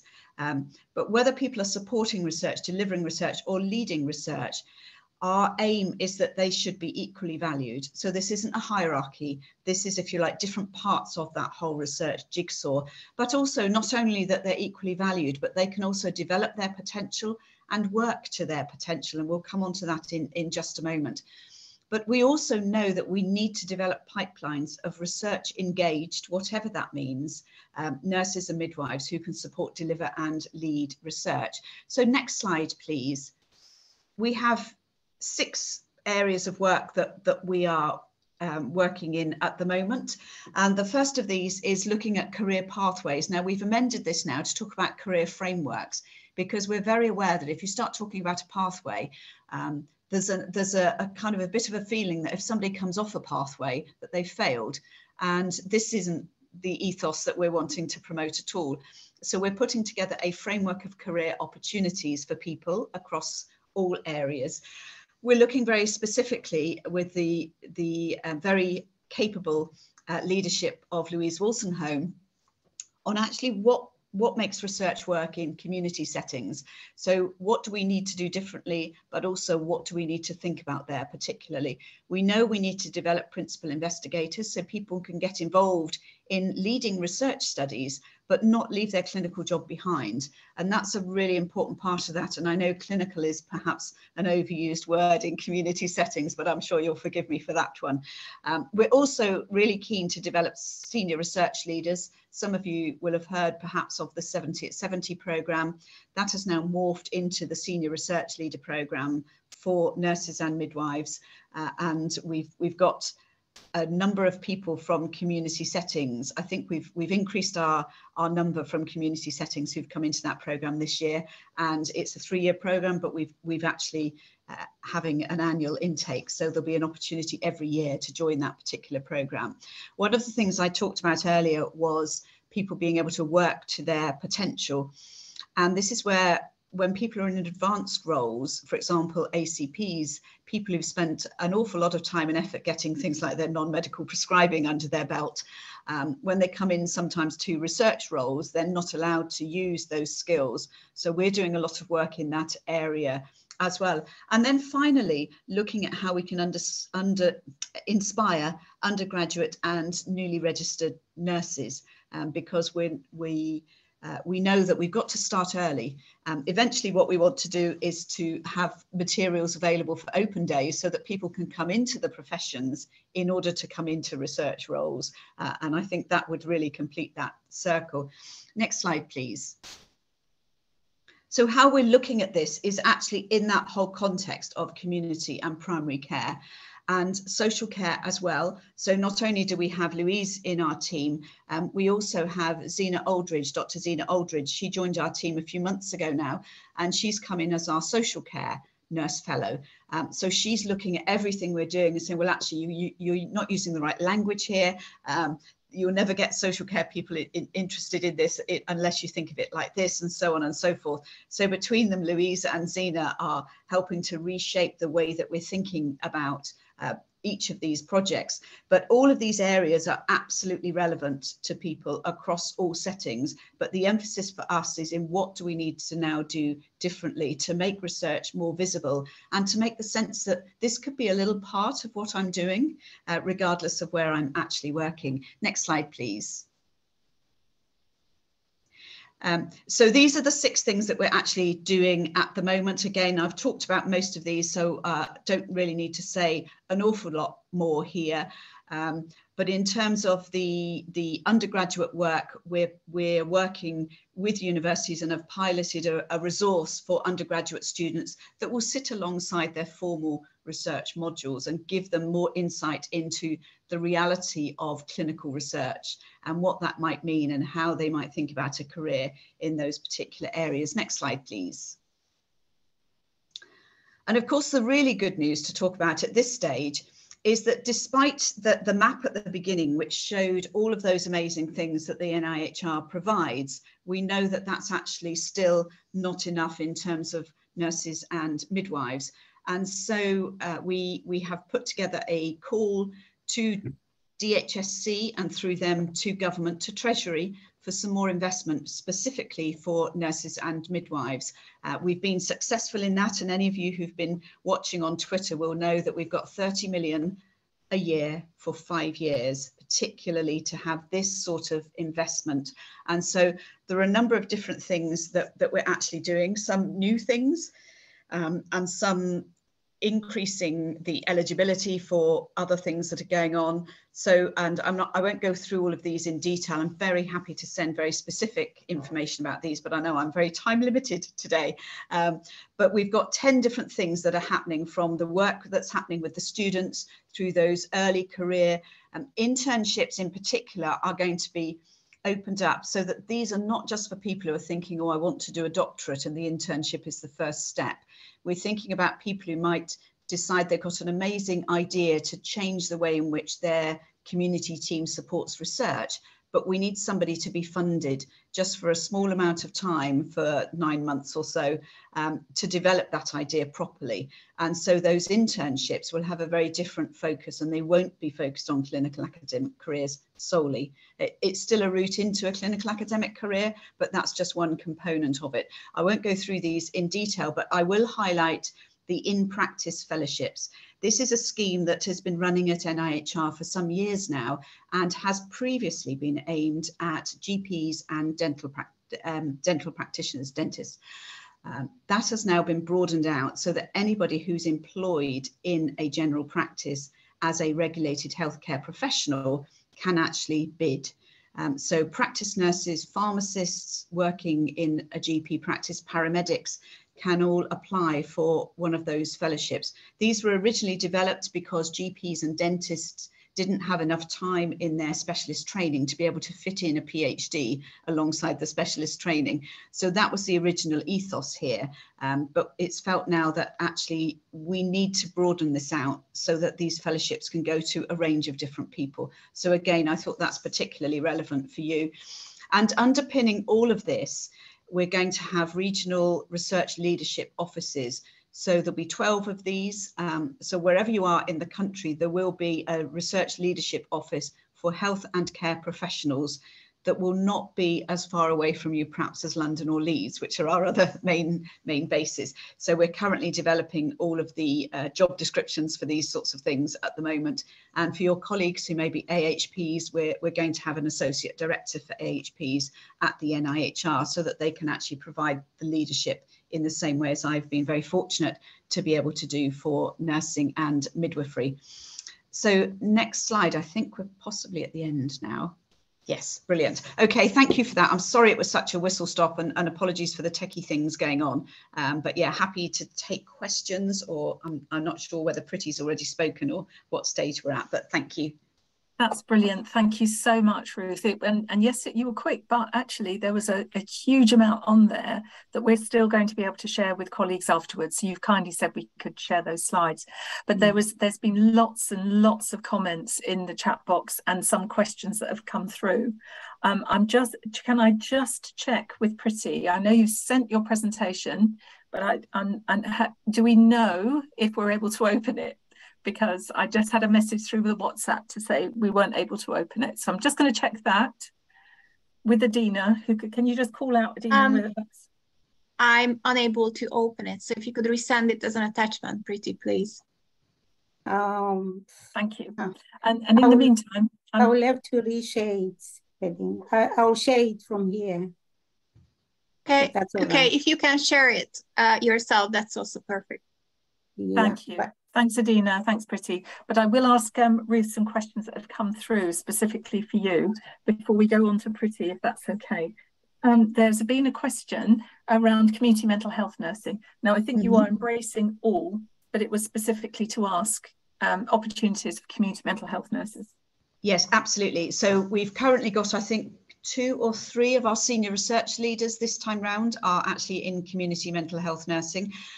Quite a lot of the pilot work that we've been doing, we've been actually doing in mental health place, not always community, but in fact, quite a lot of the partnership trusts do cover everything, don't they? So they're community isn't separate from anything else. So, but yes, we are absolutely very keen to have people come forward.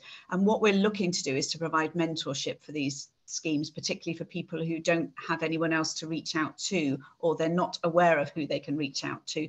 Once we get these regional research leadership offices up and running, then what we want to set up are regional communities of practice so that people can link in with each other as well to provide that peer support. But yes, absolutely. There's nothing in there for which community mental health nurses can't apply, apart from obviously very specific AHP related couple of things. But that, yes, that's great. Thank you, that's brilliant. And you said about the offices, which is amazing. So that's going to be a go-to place where in your region. Does that also apply for each of the three the devolved countries? And not at the moment, although again, we're in discussion with them to say, look, you know, once we've got this model up and running and we can see the impact it has, you really do need to think about how you share, how we share the learning from this. Fantastic, thank you. But can you also just remind us of the timeline when you think those regional offices will be up? So the regional offices will be 12 months' time. So they will be set up at the same time as the regional research delivery networks, and they'll sit side by side so that we won't have this gap between people trying to be clinical academics, people wanting to support research, and people who are actually delivering research. So it pulls all of those threads a bit closer together as well.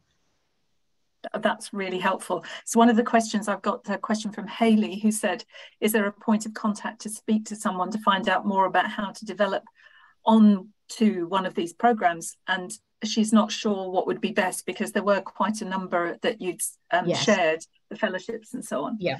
I think the best thing to do, if you send me an email, I will get you linked into the monthly drop-in sessions that I do, when literally it's an open agenda. And I turn up and people talk about whatever they want to talk about. And so if you come along to that, you can hog the agenda and we can have half an hour on it.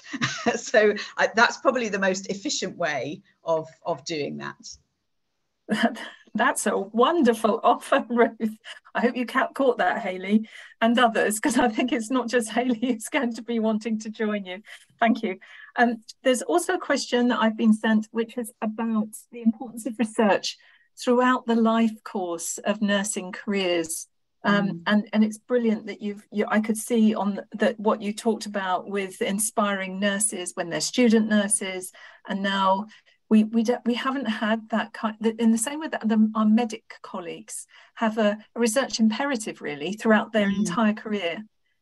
Is there something that you could say that we're embedding that within our nursing careers? So I think we've certainly been working with people like the NMC to make this an imperative from a regulatory perspective. I think the tenor of our discussions has been that we don't want people to feel that they're on a treadmill where they're under even more pressure to do things that they haven't got time to do. So we want to make sure that we've got enough opportunities that are available for people. So we've kind of at the moment stepped back from making this an imperative, but we are working with NHS Central, if you like, around getting this at least into job descriptions, and we're making some headway there.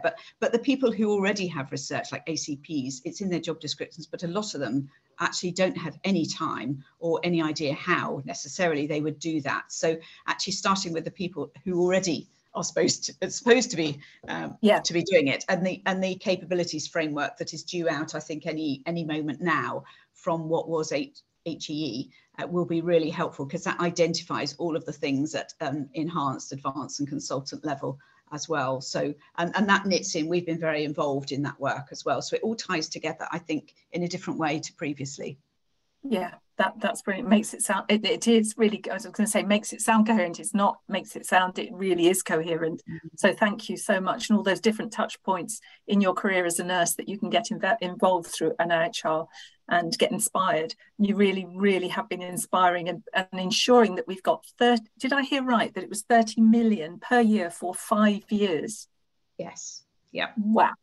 What an achievement. Thank you. That's very, very positive for nursing in its broadest sense, and of course community that we know has been underrepresented in research for many, many years. So that's fantastic. Ruth, you're going to stay with us for Pritti's presentation. Great. So maybe some more questions at the end. Pritti, thank you, Ruth, and Pritti, thank you so much for now sharing your presentation. And I am going to go on to mute and turn my camera off so that I can hand over to you for your presentation. Thank you.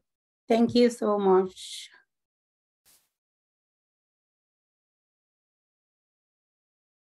All right.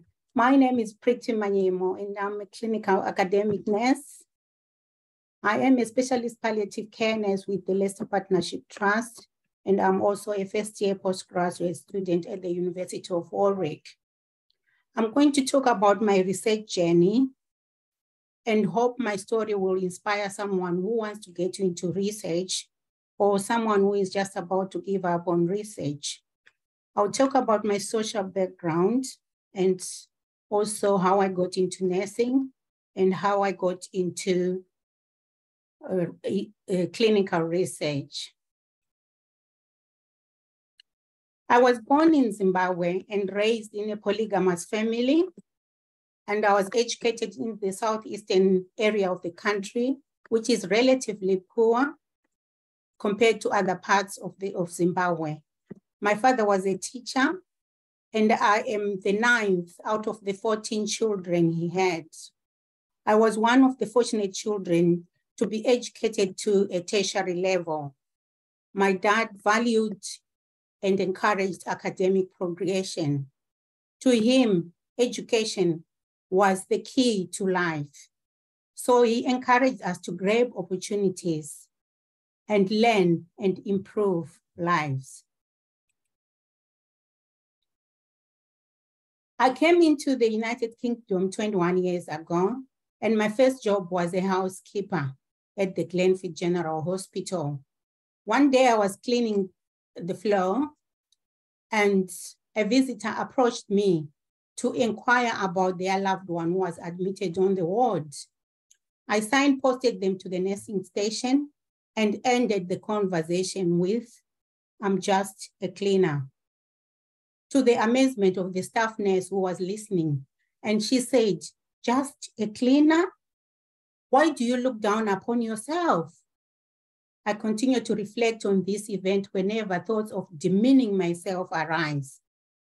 I then decided to train as a nurse at De Montfort University in 2009. While training, I was diagnosed with dyslexia, and the university provided me with the support throughout my studies. I was meant to graduate with a diploma in adult nursing, but if one wanted to qualify with an advanced diploma, they had to study 2 more modules. I took the challenge, and this introduced me to research. And my first project was inquiry into hand hygiene. So in January 2012, I qualified as an adult nurse. I worked 1 year in hospital, and then I moved to the community, which is Leicester Partnership Trust, and I'm still in the community. My advanced diploma results were good, and I think my dyslexia support played a very important role. This motivated me to top up for a BSc adult nursing in 2015, and I proceeded doing a master's in health and social care in 2019, while I was working full-time as an LPT community nurse. All along, intrinsic motivation was my dad's voice of encouragement. But I was now working clinically. I observed gaps in practice, had questions about practice, which could be turned into research opportunities. Soon after finishing my master's, a clinical research secondment opportunity arose. I'll come back to this as a clinical research secondment after the following slide. As I was doing my graduate studies, I joined professional social media groups, in particular LinkedIn and Twitter, and developed an interest in reading community nursing journals. I could not make up my mind on whether to get into research or not, because people were saying research is daunting. But I enjoyed academic work. As I reflect today, network has been the most influential tool in my research journey.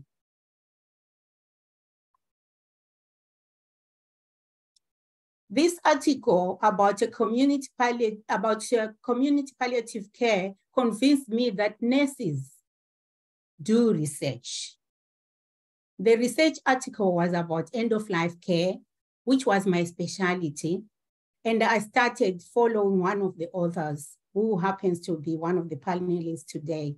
That's Ben Bowers, a researcher, and he is one of my role models. This is the paper which got me into thinking of doing research. So in 2019, Leicester Partnership advertised a clinical research secondment, which was a joint initiative between Leicester Partnership and De Montfort University. Their aim was to introduce and encourage community healthcare services staff to get into research. I was interviewed and I was one of the 2 successful candidates. I proposed a qualitative research project to explore end-of-life inequalities and experiences of nursing staff, and I was supervised by Dr. Kay DeVries. For 2 days per week, I worked on the project, and 2.5 days I worked clinically. Switching between the 2 roles was challenging, but rewarding, as the project turned out to be the voice for both the nurses and the patient in a diverse community. The clinical research secondment was the turning point of my career. The research was a success, and I was shortlisted for some awards, and I won even one award, national award. I couldn't have done without the staff which I've mentioned on the slide there. Claire Armitage was my mentor, was my clinical mentor, and she ended up being both my mentor and my coach. She continues to be my mentor and my coach. Some PhD colleagues in the trust, Lizelle Bernard and Dolly Sard, were also my support. I also had an academic coach in the LPT, and Ben, as my role model, continued to be my role model, and I joined the QNI. My role models, I call them my research giants.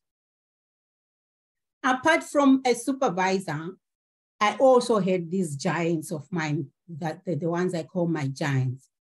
They are not aware that I'm talking about them.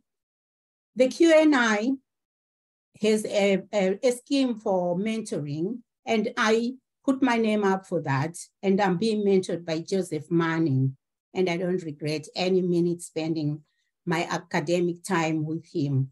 He is my pillar in my academic research. One common encouragement from all of them was to join the research forum, network with other researchers, of which I did, and I will continue to do. One forum that has made impact on my development is this one, and I encourage whoever is listening to this to join the QNI research forum. I have been involved in QNI masterclasses. I've participated in QNI masterclasses, and I've also attended QNI conferences, and this one is my second conference.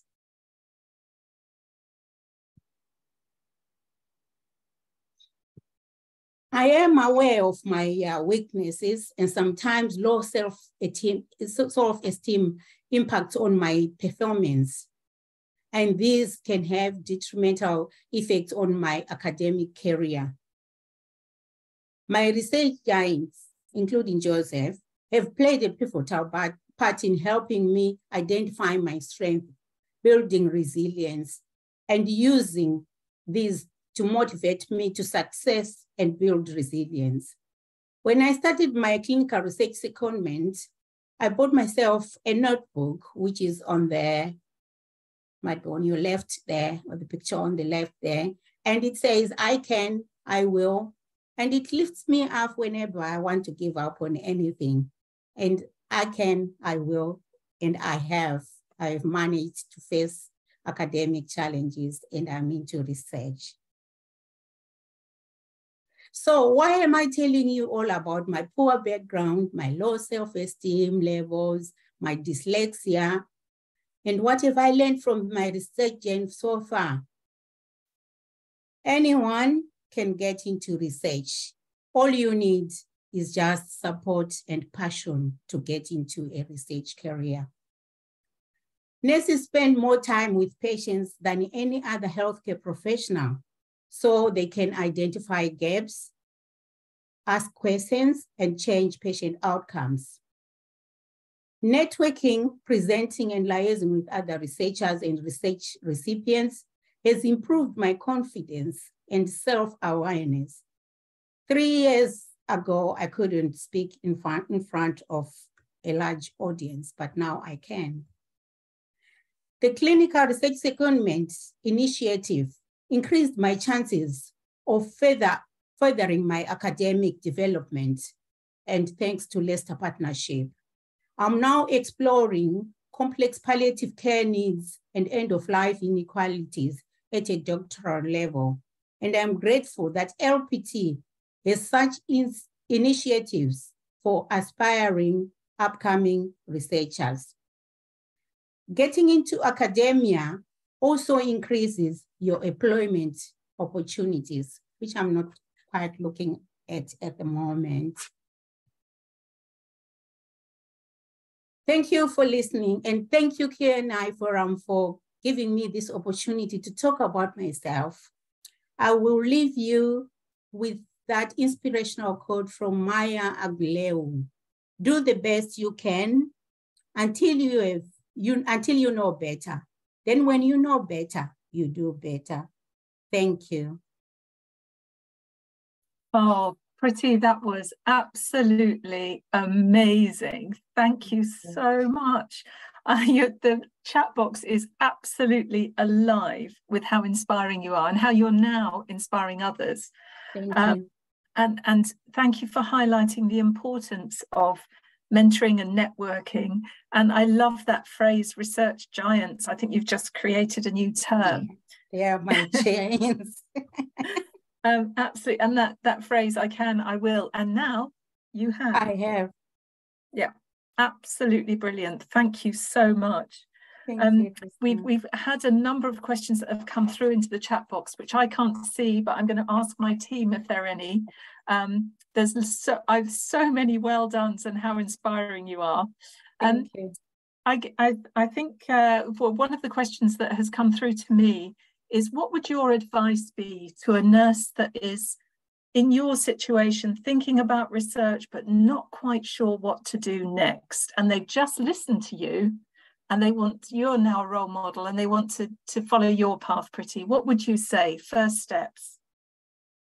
First step, I would say to them, you go for it. If you think you want to do research, go for it. If you not know what it is like, what to be a clinical academic researcher until you get into it. So go for it if you decide you want to go into research. And also, like I said, I've got research giants, and I look at what my research giants have achieved and what they are doing. And their advice, when they are advising, you can see the compassion and the spirit that they also want you to join them and do it. Research used to be done by the doctors, but now research is being done by the nurses. Let's do it. That's great, thank you. It's just like a rallying call.